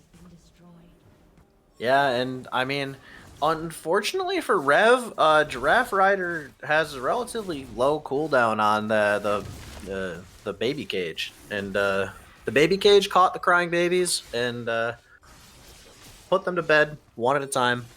Said, no, you guys don't get to end the game. It is bedtime. Go night-night. And Giraffe Rider is only going to do that faster as the game goes on. The cooldown might not got lower, but I mean, the ultimate hits harder. The Qs are usable, spammable. Yeah, 800 AP, kind of scary at this point. Now has the Zanyas as well for extra survivability.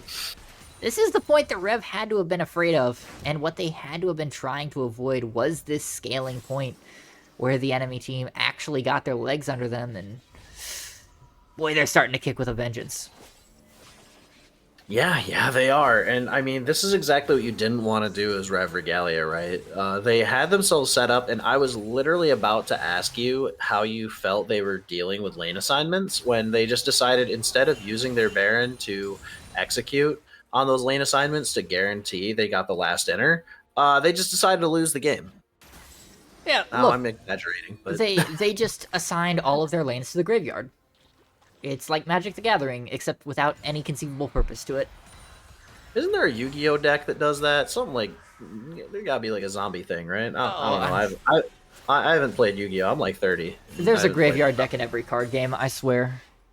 I bet. But as we actually have the game progressing, the gold lead has been shrunk down to 3,000. You got 2 dragons to 2 dragons. You're looking at 30 minutes, still no soul. Scaling is most likely the conversation that will be happening for the rest of the game. Yeah, and that is a tool that is firmly in the BDE bucket. With the Vigar, with the Senna, you scale to infinity. And you know, a lot of these champions on the Rev side, they have very clear plateaus. The Nocturne starts to fall off very hard. The Trundle is pretty strong even at that 3-4 item point, but not as invincible as he is in the mid game. Ball As slap the on the Enchanted Ari. Crystal Ooh. Arrow actually sets up the kill here. And I say the Enchanted Crystal Arrow sets up the kill because Kevin thought he missed, but turns out he just prevented Senna from saving him. So the snowballing is happening again. We have tower damage going down, and Primordial Burn! That's a Trundle! Bunny button. Oh my god, Giraffe Rider trying to be the hero that BDE needs, but definitely not the one this BDE deserves, as the re-engage comes down from BDE. Chubby Chernobyl being actually kited very well, but Lespanx trying to put down as much DPS as he can, but just like last game, the Ashe just does not do enough damage because you griefed your build! Scrambles is here on the backside, waiting for a chance to ultimate. Cakes is super low. This is a big opportunity, but just doesn't have vision, can't go in. Yeah, it turns out abilities that do percent HP magic damage and on hit and stuff, like percent HP on hit damage, are really good against champions that build a shitload of HP. And there are 4 champions on BDE that build a shitload of HP. So maybe we don't go Triforce Runins here. You think? I don't like it here. I think if you see a crap load of HP stacking, you just go for on hit. Yeah, I agree. 1000%. Just For Dominic's regard!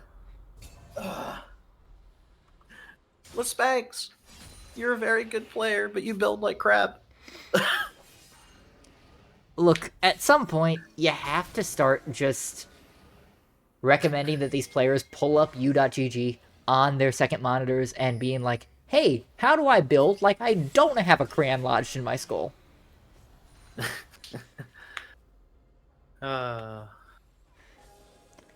This is a Baron sneak, by the way.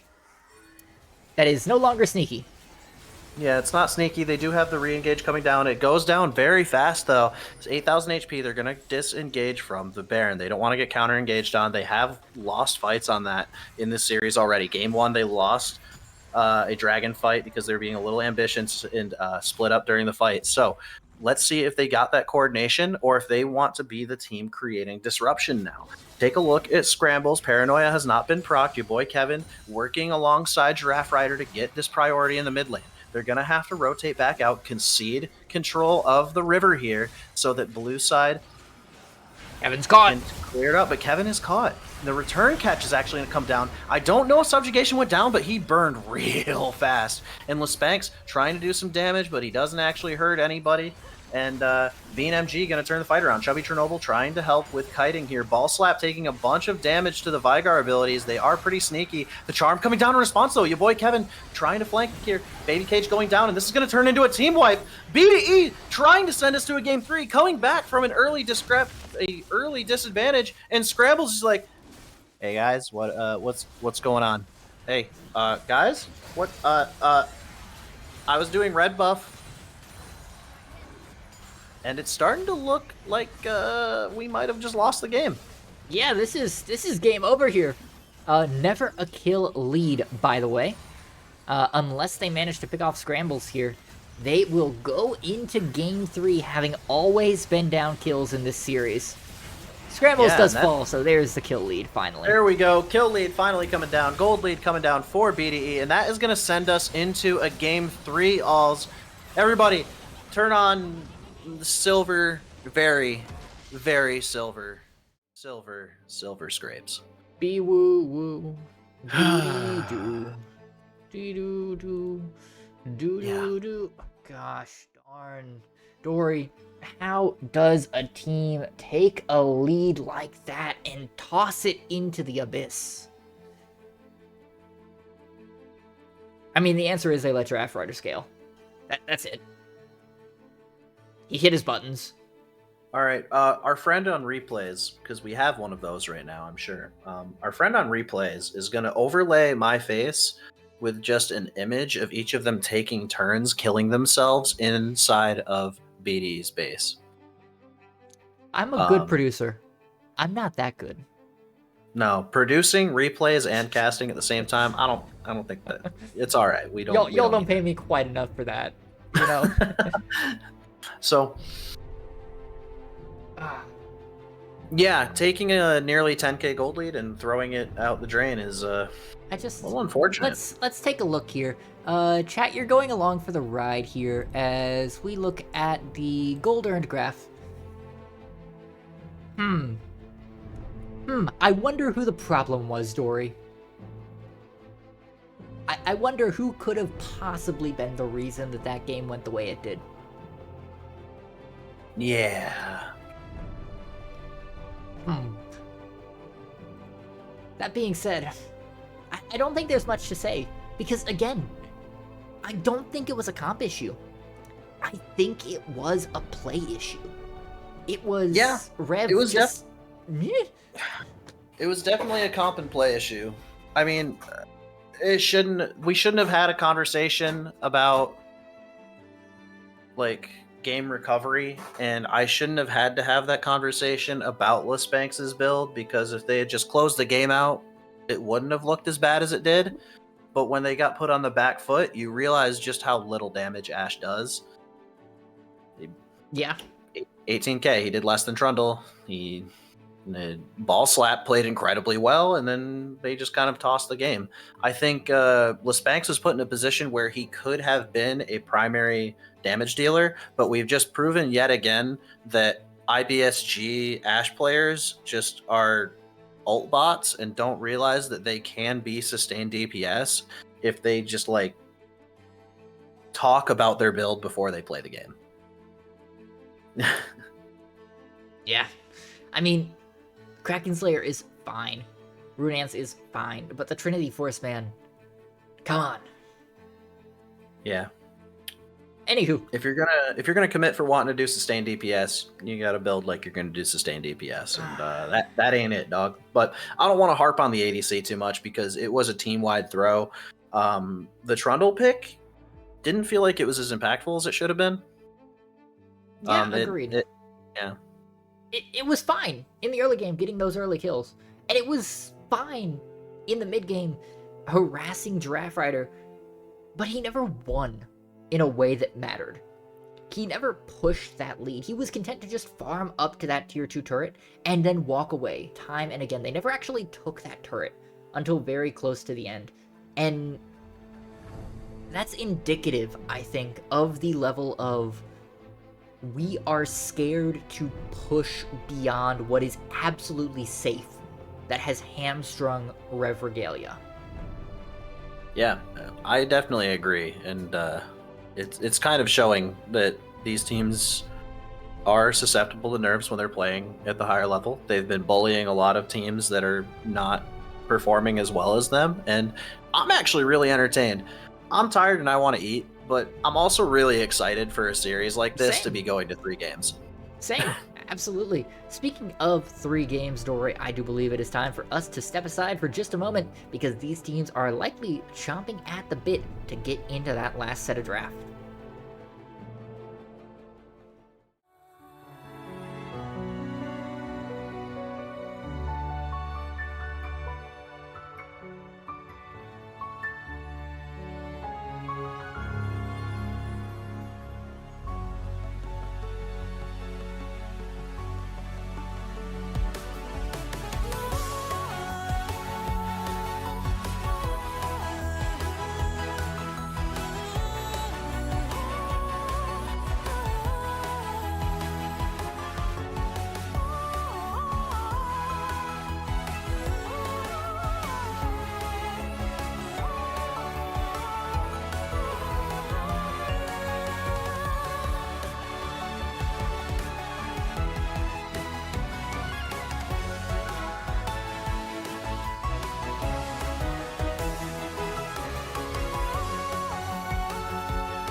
Welcome back, everybody. We are here for game number 3 between BDE and REV. BDE Typhoon still sitting atop the table and trying to mount themselves another REV reverse sweep. The other REV team also won game 1 against BDE Typhoon, and they were reverse swept due to BDE having a little bit of that dog in them, you know? Yeah, I believe that was a casted match, wasn't it? I feel like that's ringing a couple of bells. Yeah, I do think it was. As we see, yet another Misfortune band coming out, and those guys at Rev definitely did their research. They know that BDE loves to press the R button. And look, Misfortune would be a great pickup into the average BDE comp. Hey, we like CC. We like it when the enemy champions don't move. How would you like an ADC that excels when you don't move? Yeah, Kind of fits. and we're actually seeing blue side Jinx bans. I know some teams in a lot of Elo brackets love to play Jinx and love to just slam Jinx, and I think that's totally fine in most contexts right now. But at the same time, maybe their game plan just doesn't revolve around it, or they're afraid of locking in a situation that doesn't provide utility. Like, both of these teams are like going for a lot of utility in their ADC picks. You're seeing Varus versus Ashe, you're seeing Senna. So I think Jinx also suffers from the syndrome I like to call being a hands champ. Where yeah, she's fairly easy to pilot in theory. You just sit back and right click. But especially when you're moving at Mach 7 after having picked up a couple of excited stacks, you really need to be on top of what you're doing. And it's very easy to just get clicked on by CC or hit by a Stray Sun and removed from the fight entirely if you're not paying attention to everything. So it's almost always easier, especially in these low brackets, to play something like the Varus, where you still have that ability to shred from the backline thanks to your passive, but you have a little bit less of a the moment I stop, I die kind of mentality. yeah. And I do like what they're doing here. They're saying, we dare you to lock in Ashe here. Maokai has been a highly contested pick so far this series, and we actually see the immediate Varus lock-in with Maokai Ashe. So we see the classic go-to that has lost every game so far. So let's see if Rev can make this Maokai Ashe work for the first time this series. Now, the question is, does BDE draft a team where Triforce Ashe works? They need a lot more. I guess the issue is BDE tends to... They're just doing the same draft. Yeah. They went for Varus instead of Senna. They're going to go for a little bit more DPS, a little more consistency, still provide utility. They've got the ultimate, Chains of Corruption. That's Chains of Corruption, yeah? Yeah. Yeah. And at this point, now the question is, does Ashe change her build? Because if Ashe changes the build, then Rev can just run back the same draft and win. They had BDE up against the ropes. They had them hanging out of the ring, and they turned around to showboat, effectively. I'm wondering, yeah. I mean, like we said in post game, like, if they didn't troll there when they had the Baron triple push. Okay. We're gonna see set ban. No, Malphite's already taken. We're gonna see a set ban. Set ban. Ban set. Ban set. Nah, they're gonna leave it up. Not a priority. Okay. Nope. Okay. You think that Poppy's gonna go somewhere else than top then? Or you think it's gonna be set support? I mean, we've seen Rocky play it. They have flexed Rocky Poppy support already this season. So I think after seeing Malphite, Poppy doesn't really struggle. Yeah, fair. Poppy doesn't really. I guess Poppy doesn't bully him necessarily, but I mean, it's an easier lane than the set was, or the Trundle. Yeah, it's an easier lane than the Trundle was supposed to be, but I don't know. Cook stopped cooking. Yeah, turns out Bramble Vest and Steel Caps kind Very of good stops auto-attacking champions, not named Tryndamere. Yeah, I mean, Grasp the Undying and Second Wind at this point, same deal as last game. Poppy should be in a position where she doesn't really leave the lane. No. So I do like that Rev is like pivoting to just playing BDE's style. I shouldn't say BDE style. I should just say IBSG style, which BDE is just incredibly good at. Fair. Yeah. So I will say right now, Poppy is fairly weak in that both of the major dash tools on Rev are unstoppable, by the way. yeah, we're gonna see if more of that gets locked in. It's definitely the right pivot against Poppy is to make your tools not dependent on mobility. Just like that. Alright, sure. She's fast and very threatening and also has a high damage floor. Like to see it. Love to see it. Yeah, so far comp's looking pretty good. What do you think Rev needs to finish their comp up with to just be in that sweet spot? Ooh. I would love a secondary AD focused mid laner to take the kind of mantle of being the damage threat. Let Ashe fade into that kind of supportive role with the frost shots, with the enchanted crystal arrow. Maybe something like, this is IBSG, pull out the Talon. You could see a Wind Brother here. Actually, a Wind Brother Malphite would be huge. I think Ball Slap plays both. I think we've seen... Oh. Really? I think Ball Slap has played Yone before in this season. Oh, wait, Nefiri! Sure. Oh, I forgot about Nefiri! I forgot. Ball Slap's like... Isn't Ball Slap like a Nefiri player or something? Yeah, I do remember seeing a whole bunch of Nefiri. Look, okay, there's a Malphite. You take the Yasuo just because the synergy is so free. But I understand going with what you're most comfortable with, and Nefiri definitely clicks the boxes here. You're gonna play dog. All right, everybody, we're gonna have to see if Ball Slap got that dog in him. All right, so Ball Slap, you've performed admirably so far this series. We're gonna ignore and wipe off the slate that you guys have made us stay up and go to a game 3. I'm pissed about that, but it's all right. We're in it for the long haul. Alls and I are here to help all of you get to the destination. And the destination has a little something to do with the two champions we also haven't talked about yet. We see a Taric and we see an Azir. We see an IBSG Azir from Giraffe Rider, who is the least IBSG of most of the mid laners. So, Alls, what do you think? Yeah, I've been staring at this Azir for the past about 20 seconds while you've been talking here, Dory, and I just...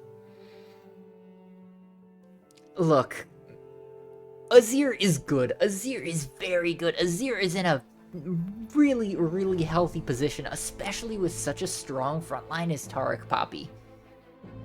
But I'm really scared about what happens when you try a Shurima shuffle against a Malphite Maokai Lilia. Because you're just putting all of that death directly onto your backline. And you die.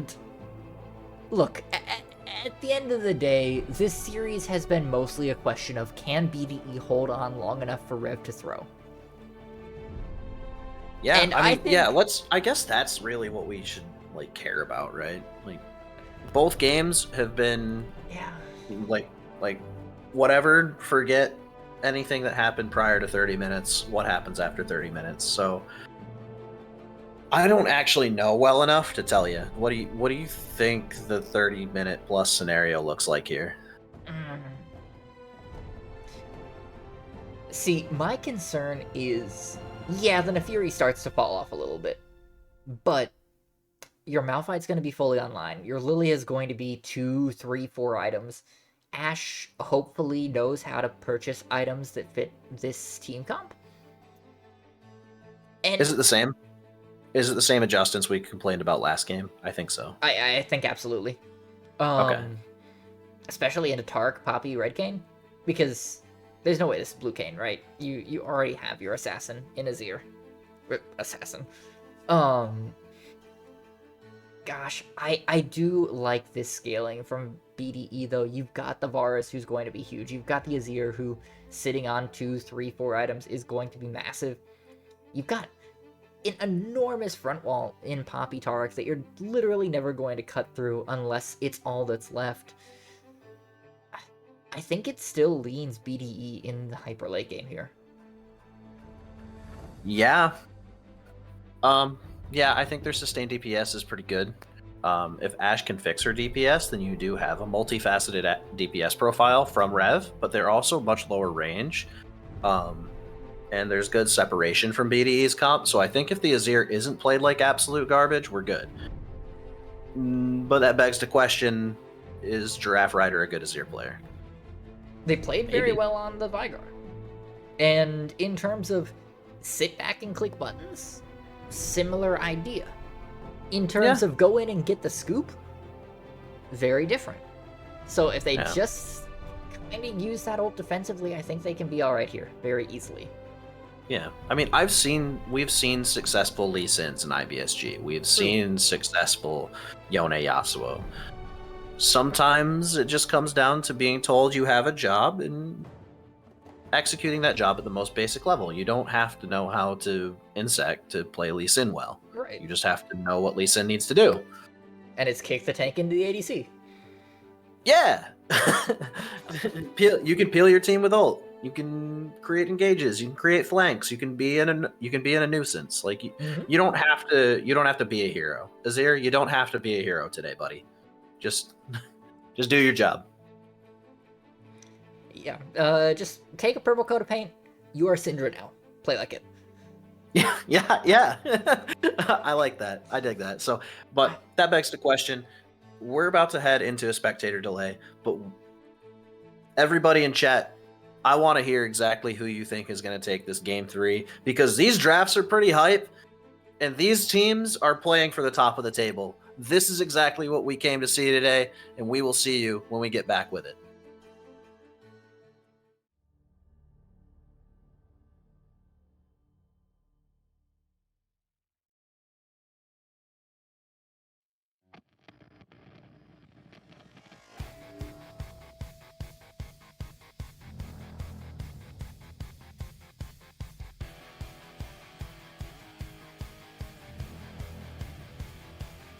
She's such a misfit, always ready to brawl. It's like her business.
No, sorry. So there's a dog in this game, guys. If you didn't know, there is a Neferi in the game, everybody. Take a look. There it is. It's got Comet, and it's about to do dog things. That is a wonderful skin from Ball Slap. Let's see if he can execute Giraffe Rider, having an equally, we'll call it iconic pick for that player. Something that you don't see super often in IBSG. You've got Nazir on the other side. Kiss over here, rocking the cleanse, because I mean you're staring down the barrel of an Ashe Maokai. So let's break it down. Big game 3, game on the line. What's gone well for each team? What needs to happen in the early game for each of these comps? Well, BDE's strength is chaos. They have thrived in chaos. They will continue to thrive in chaos. When they can throw games into disarray and throw fights into just multifaceted slugfests, they win easily. That has been their saving grace in a lot of these games, because REV has played smarter in the draft and in the early game, game after game after game. They have created leads and driven points home with impunity prior to 20 minutes. And then after 20 minutes, they just forget that, hey, this is a game you're supposed to win and not just a PvE slugfest. And suddenly all of that momentum comes out of their sails. So for REV, the big thing is, hey, just follow through. And if they do that, I don't think BDE has the momentum or the mojo to actually take this, given how they played in games 1 and 2.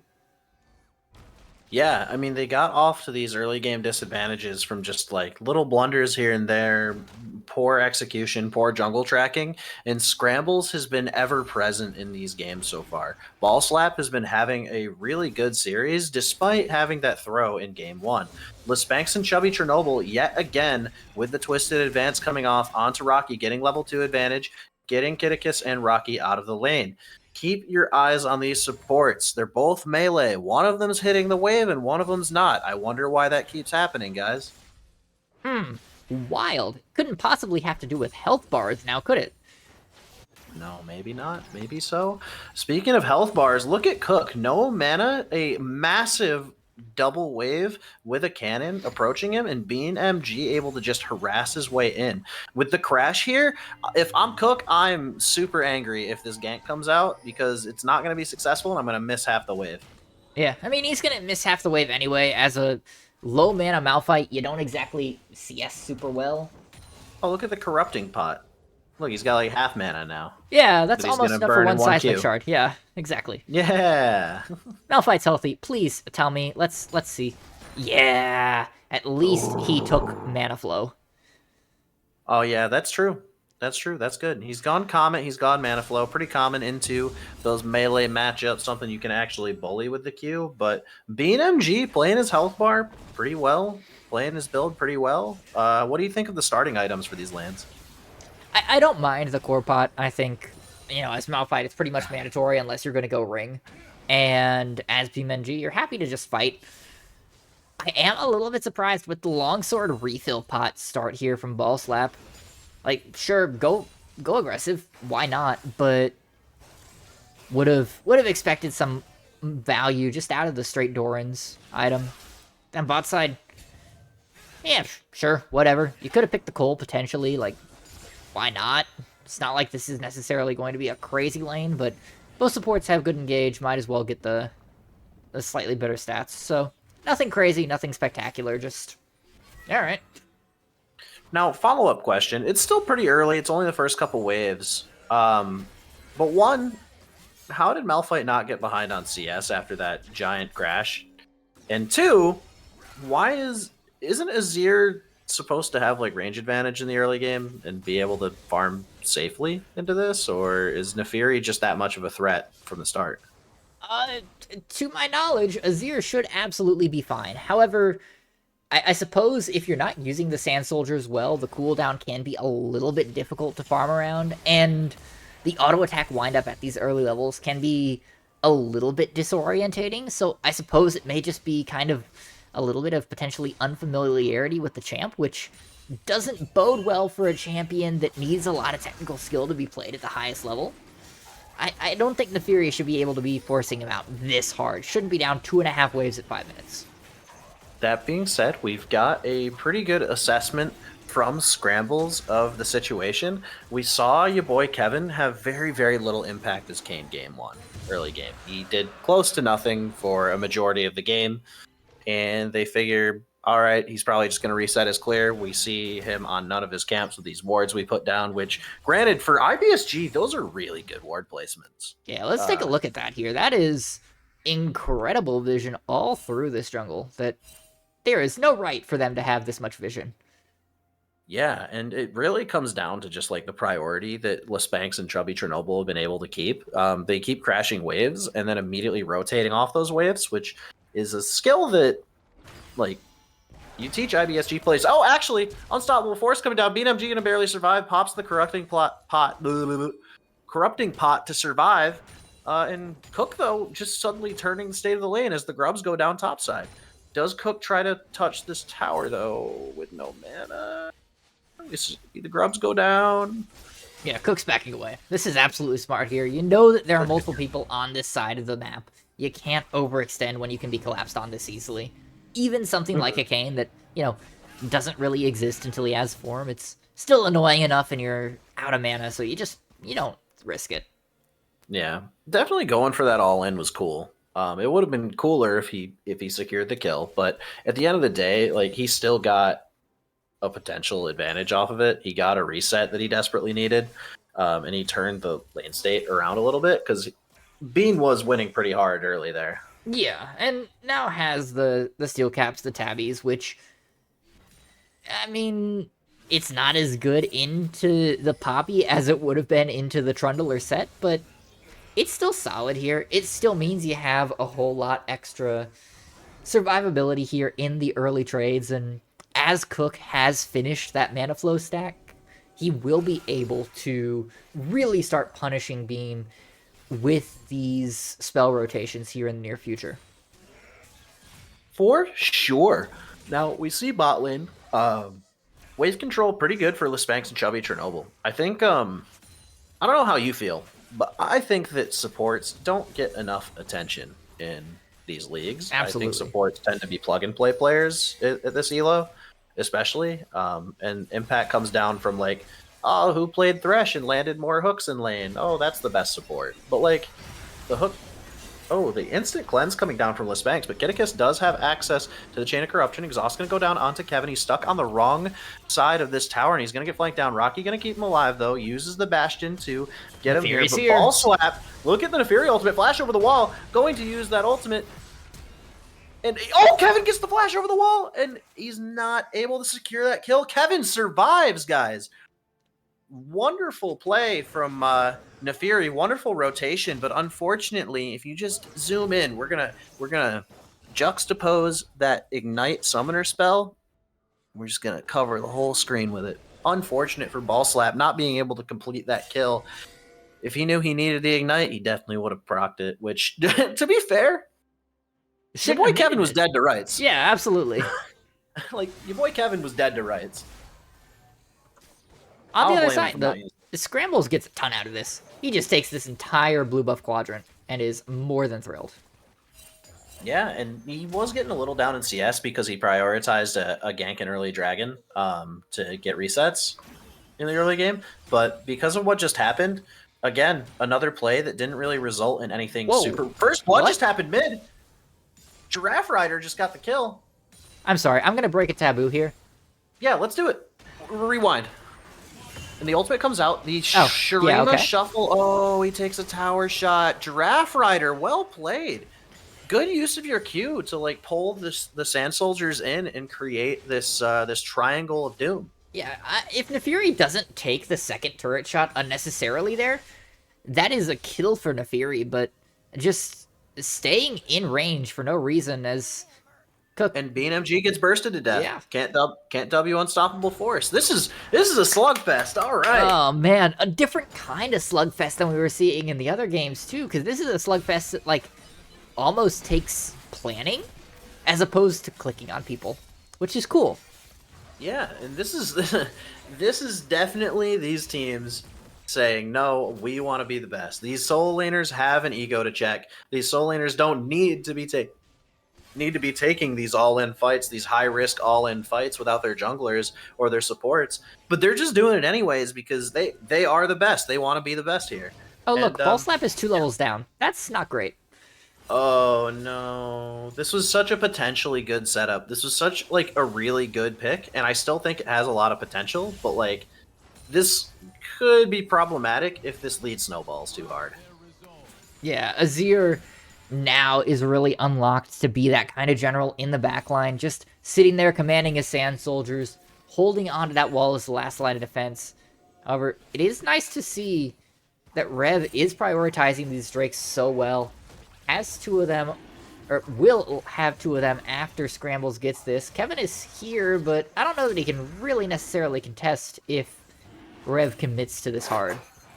Take a look at the collapse, though. TP from Cook and Bean MG is available. Ultimate coming down from Neferi, and your boy Kevin going to get your Umbral Trespass. The Ash Enchanted Crystal Arrow does not finish him off, and Ball Slap going to go down, but the return kill onto your boy Kevin is almost guaranteed. He is going to get through the wall, manages to get through the wall. Ultimate coming down for Rocky, which is going to save Giraffe Rider from Scrambles. Scrambles being forced out of the river. And suddenly BDE are under control of this river, under control of this dragon pit. Now, keep in mind, Cook does have about half HP. Bean MG does have about half HP. They both have enough mana to get off full rotations. They both have teleport available. Are these top laners going to back off, or are they going to submit? Oh, they're going to forfeit the... No, go back in. You can do it. There you go. There you go. Neferi is coming back up, so you're going to have to proc your teleports if you want to go for this fight, but that is a full queue. Flash coming out from Scrambles to survive. Is the Lullaby going to come down? Do we have Lullaby? No, we don't. Okay, teleport coming down. Infernal Drake coming down for the Malphite onto Lilia 1. and Cook. Ooh, Malphite on the flank gets the kill there, and Poppy being forced away, but Bean MG having to run away is slowed right now. Spanx has the autos, and the Flash going to come down to save your life. But that's going to be a dragon and a equalization of kills, leaving BDE down about 500 gold now. And 500 gold, and really closer to about 1,500 with the effective stats from the Ocean and Infernal. And as we're looking here, what kind of Drake do we have, friends? Chemtech? Chemtech. Chemtech. All right, Chemtech Drake. Now, a team that's got a ton of sustain would love that. Chubby Chernobyl is on Maokai support instead of Maokai top, so it's not going to be the absurd amount of sustain that we saw from Beans Maokai top. Yeah, but you know what we have? We have a Conqueror Lilia. We do have a Conqueror Lilia, and she does appear to be building Leandries. Yeah, wait, that mask can build into something other than Leandries now, can't it? Can it also build into whatchamacallit? I've been playing too much of the phone game. The Omnivamp AP item. Riftmaker. Riftmaker. Does Riftmaker do true damage in this game too, or just the phone game? Yes, it does. Unless they have changed it recently, and I have not noticed. Alright. We're gonna assume that phone game Andy is right about something. So Works for me. Does Mask build into Riftmaker as well right now? I feel like it builds into one other item. It does. I believe it replaced Leeching Leer. We're gonna put that on hold though, as Bean is. Oh, I was right. Thank you. All right. Bean is being run the at. gank is coming down. W is not going to land. Neither is the E. Scramble's just whiffing all the abilities. Not going to be able to get the Lullaby out as a 1-for-1 kill comes down on the other side of the map. Dive attempt going out for BDE here, and it's going to be partially successful because the crash doesn't come down. It looks like it's going to be just a clean 1-for-1 here. Yeah, however, this does sack Rift Herald because your boy Kevin showed. So Scrambles, reading the map well, has, I'd say, pretty well out-jungled your boy Kevin at just about every turn here throughout this series.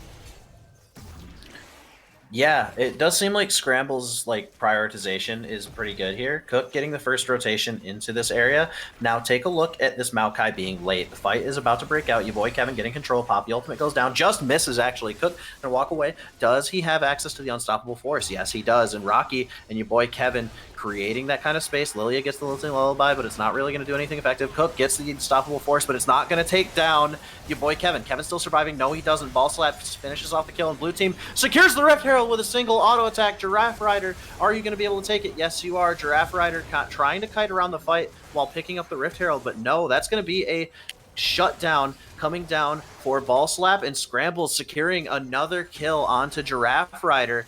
Rev trading a few kills over for this Rift Herald. It could have been also the Rift Herald, but let's see if they can convert these kills into something more relevant for them. Yeah, and you like Rift Herald because it helps you take that first brick. It helps you open up the map, but that's not a ton of direct gold value. It's a lot of potential value as you look towards other places, and if Ball Slap and Chubby can start taking down this turret before BDE can get back on the map, that voids a lot of the value of this Rift Herald, and it does in fact force out the TP from Giraffe Rider to keep this safe. Ooh, I think at best for BDE you're looking at a neutral trade overall in terms of effective value here. Yeah, let's see.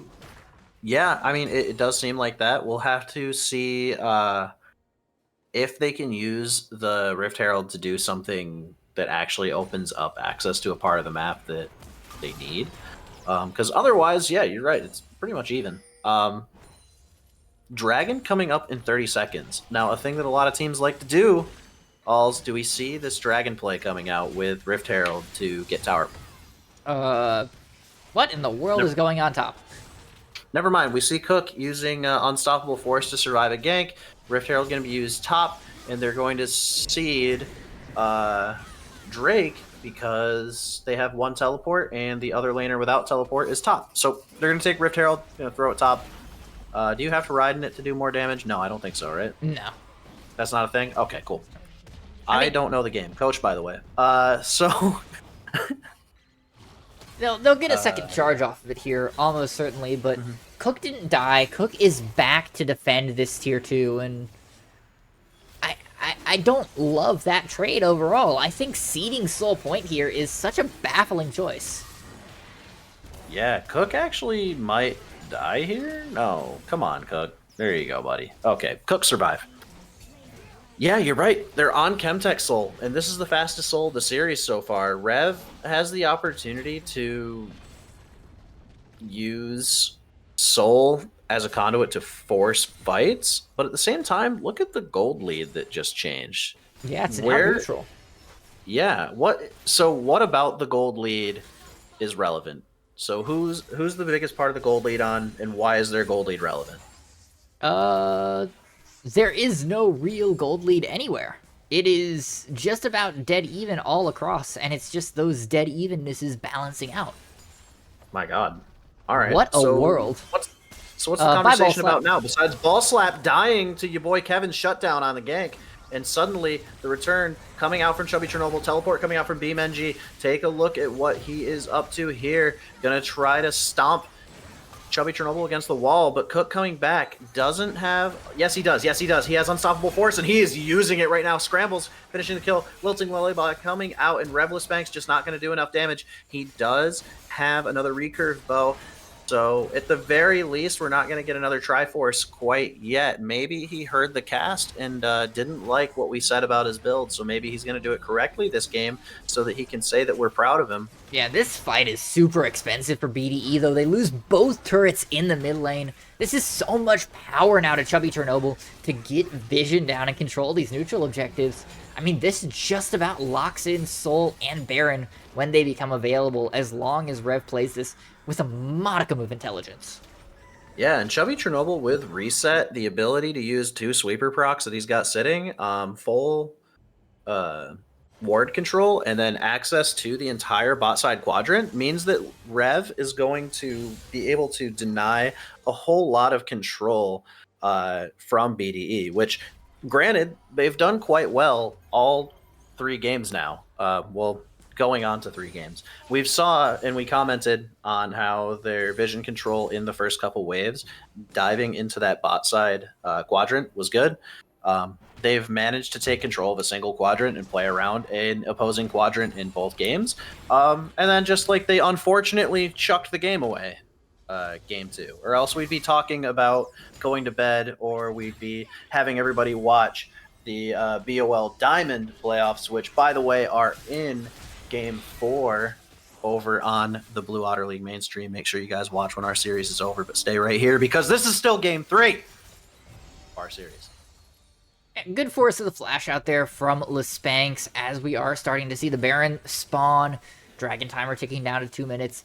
Bar Assault isn't super expensive in the grand scheme of things. We'll be back up in time for these major fights. And Ashe now very vulnerable, reliant on Chubby to be that zoning pressure. And Bean MG trying to take the fight from Cook, but it's not working quite as well as it did against the Trundle last game. He did opt for a different build this time. He went Heartsteel. Yeah, when the Heartsteel proc doesn't even break through the Molten Shield, that's when you know you're kind of in trouble. Cook is big. Cook is hard to deal with at this point. He just walks at you. Big fat rock. He ain't just a rock. He is a whole mountain. He's not a rock. He's a boulder. Ah, shoot. I'm sorry. Anyways, we've got Baron control. We've got Chubby Chernobyl finally rotating into topside river. Dragon's up in a minute and a half, which means Chubby Chernobyl just walked into the wrong side of the river. They're on Soul Point. At this point, you're threatening Soul, a Chemtech Soul, and you're threatening Baron. What are both of these teams thinking? I think if you're Rev, you're willing to sack a single dragon for Baron. You're willing to handshake that trade and say, sure, I will let y'all delay us 5 minutes for the ability to have you pressed up against your base for the rest of the game. That's a win. And BDE has to be aware of that fact. They have to know that they can't just handshake this and say, sure, we'll take this Drake and let you take Baron. Because they do have a fast Baron take. Between the dogs and Ashe, it goes not quite as fast as last game, but still fairly rapidly. They can't contest both. And I think BDE has to be aware and has to be just sitting on that top side permanently. And if we're toggling vision, we're seeing if Ball Slap's getting seen by this. Probably did. Good ward from the side of BDE, but now they're being caught between a rock and a hard place. Ball Slap slowly progressing forward. They don't want to progress too far, though. You've got all of the ultimates available for BDE. All the ultimates available for Rev here. Rocky going to be slowed down a little bit by the Lilia E, but she's not going to press the lullaby on that yet. They're getting on top of Soul, and instead of making a trade or making a decision here outside of that, they're going to go for the fight. 7,000, 6,000 fight coming out. Poppy ultimate coming down. Is the Malphite going to get back into the fight? But your boy Kevin actually uses the Umbral Trespass to avoid any kind of damage. We're going to wait out Terracol. Terracol is done, and Umbral Trespass isn't available, so that means the Unstoppable Force is going to knock up 3 different people. Scrambles getting the Lilting Lullaby. Revless Banks surviving in the background. See Beam MG about to go down, and your boy Kevin, the last one alive. Double kill is there for Ball Slap, and Ball Slap, stuck on the side of the wall! Doesn't matter. Comet taking him down, and Cook getting the kill. That is a clean 5-0 for Rev, and another dragon for them. That's going to be Soul Point, Baron's on the map, and BDE is in shambles. Yeah, I want to call out Spanx, down to about a quarter health, just sitting there and knowing they can still win against Bean, completely fearless in the 1v1 as the rest of the team collapses on the rest of BDE. Good awareness by Rev, putting themselves in a position where they can actually take the chaos and absorb it, as opposed to being shattered by it like they were in Game 1. And now, with Chemtech Soul on them, with a fairly easy shot at this Baron, the moment they reset and push back out, get the vision lines reestablished, this should be our fastest game of the series here, Dory. As much as I shouldn't say that, as much as I know it's going to be caster cursed, realistically, if Rev is playing to their capacity, this game is over before the next dragon spawns. Yeah, I mean, Elder is going to be something they can force at that point, right? There's not really... If it gets to Elder, you're going too far. Yeah, and we see the BF sword coming out for Spanx, so we're not going to see another Triforce. I'm sure he got reamed out for that one. I'm going to harp on it. You guys are going to win the series, and I'm going to say congrats, you still built Triforce, and then you're going to get mad at me and say I'm a jerk. general chat. So anyways, your boy Hey, Kevin, Kevin nice health taking bar. the damage, getting CC'd like crazy, actually managed to survive because he chose the correct person to Umbral Trespass, but the Flash Unstoppable Force is going to knock up 3 of them, and then 2 are going to go down. The entire bot lane is dead. Your boy Kevin trying to survive, gets hit by Ball Slap's ultimate, is going to use the wall to cancel it. The Giraffe Rider getting the counterplay with the Shurima Shuffle, and they're going to rotate up towards Baron now. Rev is in position to create a closing scenario in the very near future. Soul is down, 4 minutes on Elder Drake, Baron going down, and BDE, you might be praying for another really stupid tower dive. Yeah, this is the part that you hate when you're the losing team, because you know that the only hope you have left is just poor play. Is just somebody's computer turning off in the middle of a match. Is just the enemy team having some kind of collective aneurysm and forgetting that they are supposed to win the game. And it happened in game 2. Don't get me wrong. Like, it is something that has objectively happened in this match, but this time, 25 minutes in, Soul taken 4-0, Baron already taken. Like, if there was ever a chance for Rev to prove that they have the capacity to close out games, this has to be it, right? Yeah, this is them proving that they have the ability to push, and this is a pandemic. Pandemic? You know what? I don't care. I'm trying to be too smart. Teams are really bad at this part, so I want to see teams get really good at this part.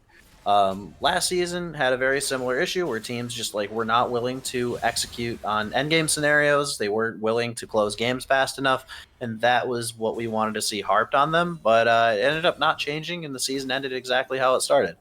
Unfortunately, though, Kevin. your boy Kevin gonna get stuck, get hit by a couple ultimates, Enchanted Crystal Arrow, Lespank's Comet flying its way into the enemy base, but it doesn't matter because now they have Baron on to this bot inner. They also have Cook walking up to the top inner. So we've got Giraffe Rider being slowed so much. Look at all of that residual damage coming down from just passive abilities hitting Giraffe Rider. Yes, they've got double buffs, but yeah, you're in bad shape here. We've got another wave coming down, another Lilia E lands, but Rocky's going to tank it up. You should start using that Bastion to heal up your team as Kevin takes a little bit of damage. Ash's auto attacks actually hitting pretty hard. It looks like Ash is going for Infinity Edge this time around. Blue turret going down in the top side in response. Revless Banks keeping the minion alive as much as possible by trying to debuff everybody or distract everybody. Say, hey, yo, shoot me instead of the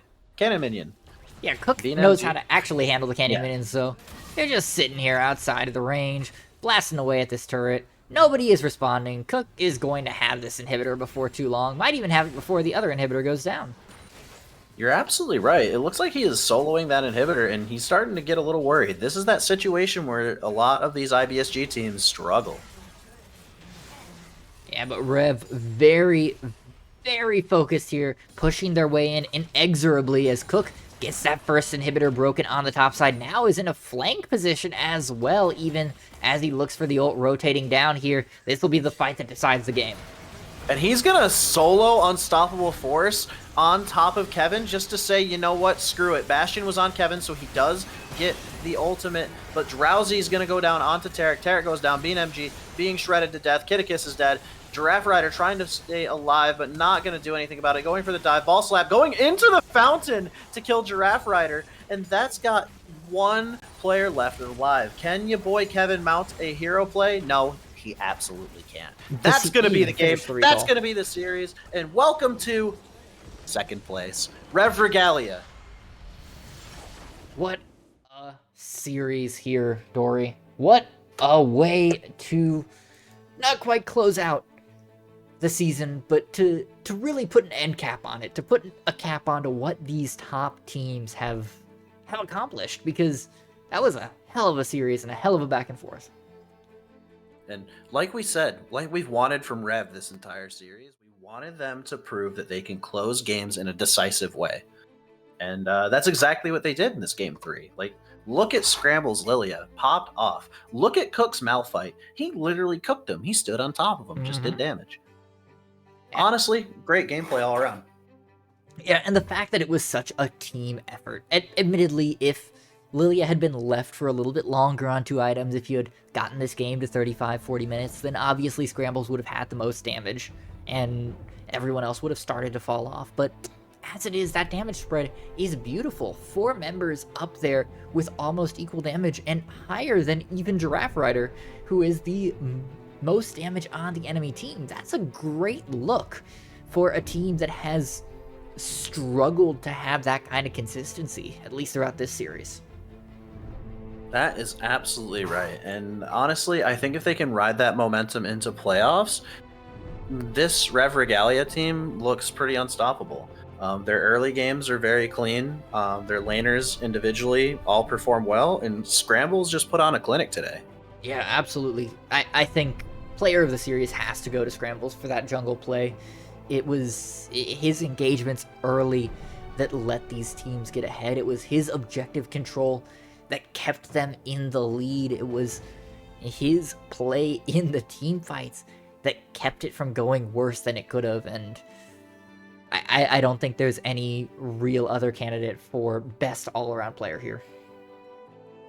Yeah, honestly, and like even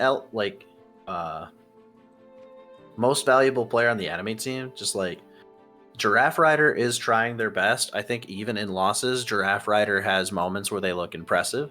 And I think if you can leverage them as a player and enable them on the map more, then you can be successful. The only issue, Giraffe Rider likes long range mages. So who knows? Maybe pair up with a good AD jungler, push your wave, and then go rotate as 4. Maybe dive the bot lane, make them want to rip their hair out. But overall, I think BDE, what makes them good is going to continue to work for the most part, but I do want to see some adaptation from them going into the final week of the season and in their 1 week off to prep, because I'm pretty sure they're guaranteed top 2 at this point. Yeah, it's...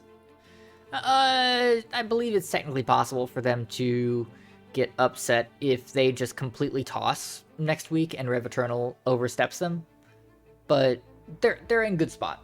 They're doing interesting pretty well. to see 2 Rev teams at the top. Yeah, it would be. I don't think BDE can fall all the way out, though. Yeah, BDE is like at the very least in playoffs. But who knows? Maybe they need a quarterfinal match to solidify their playstyle. Or actually, I shouldn't be saying that. They've solidified their playstyle. Like they know how they want to play, but I think they just need a little bit more like versatility. Yeah, fair, very fair. So yeah. With that being said, Alls, any more commentary from you? No, I think we've said everything that needs to be said. It's a little bit unusual seeing me on this side of the screen. I'm normally just behind, but everything going on, I got to cast some fun games, and if I was gonna cast anything from this season of BOL Gold, I think it had to be this one. Definitely worth the effort. This is a banger. Both these teams should leave with their heads held high. Both teams played incredibly well. And if this is even an indicator of what we can expect come week 10 for playoffs, quarterfinals, I think it's going to be a banger. So with that being said, we do have Blue Otter League 1 still featuring Diamond quarterfinals with, it looks like they're still in Game 4. It looks like it hasn't ended. So we're going to go over there real shortly. So stay tuned. And we will see you guys next week right here this time for another week of BOL Gold.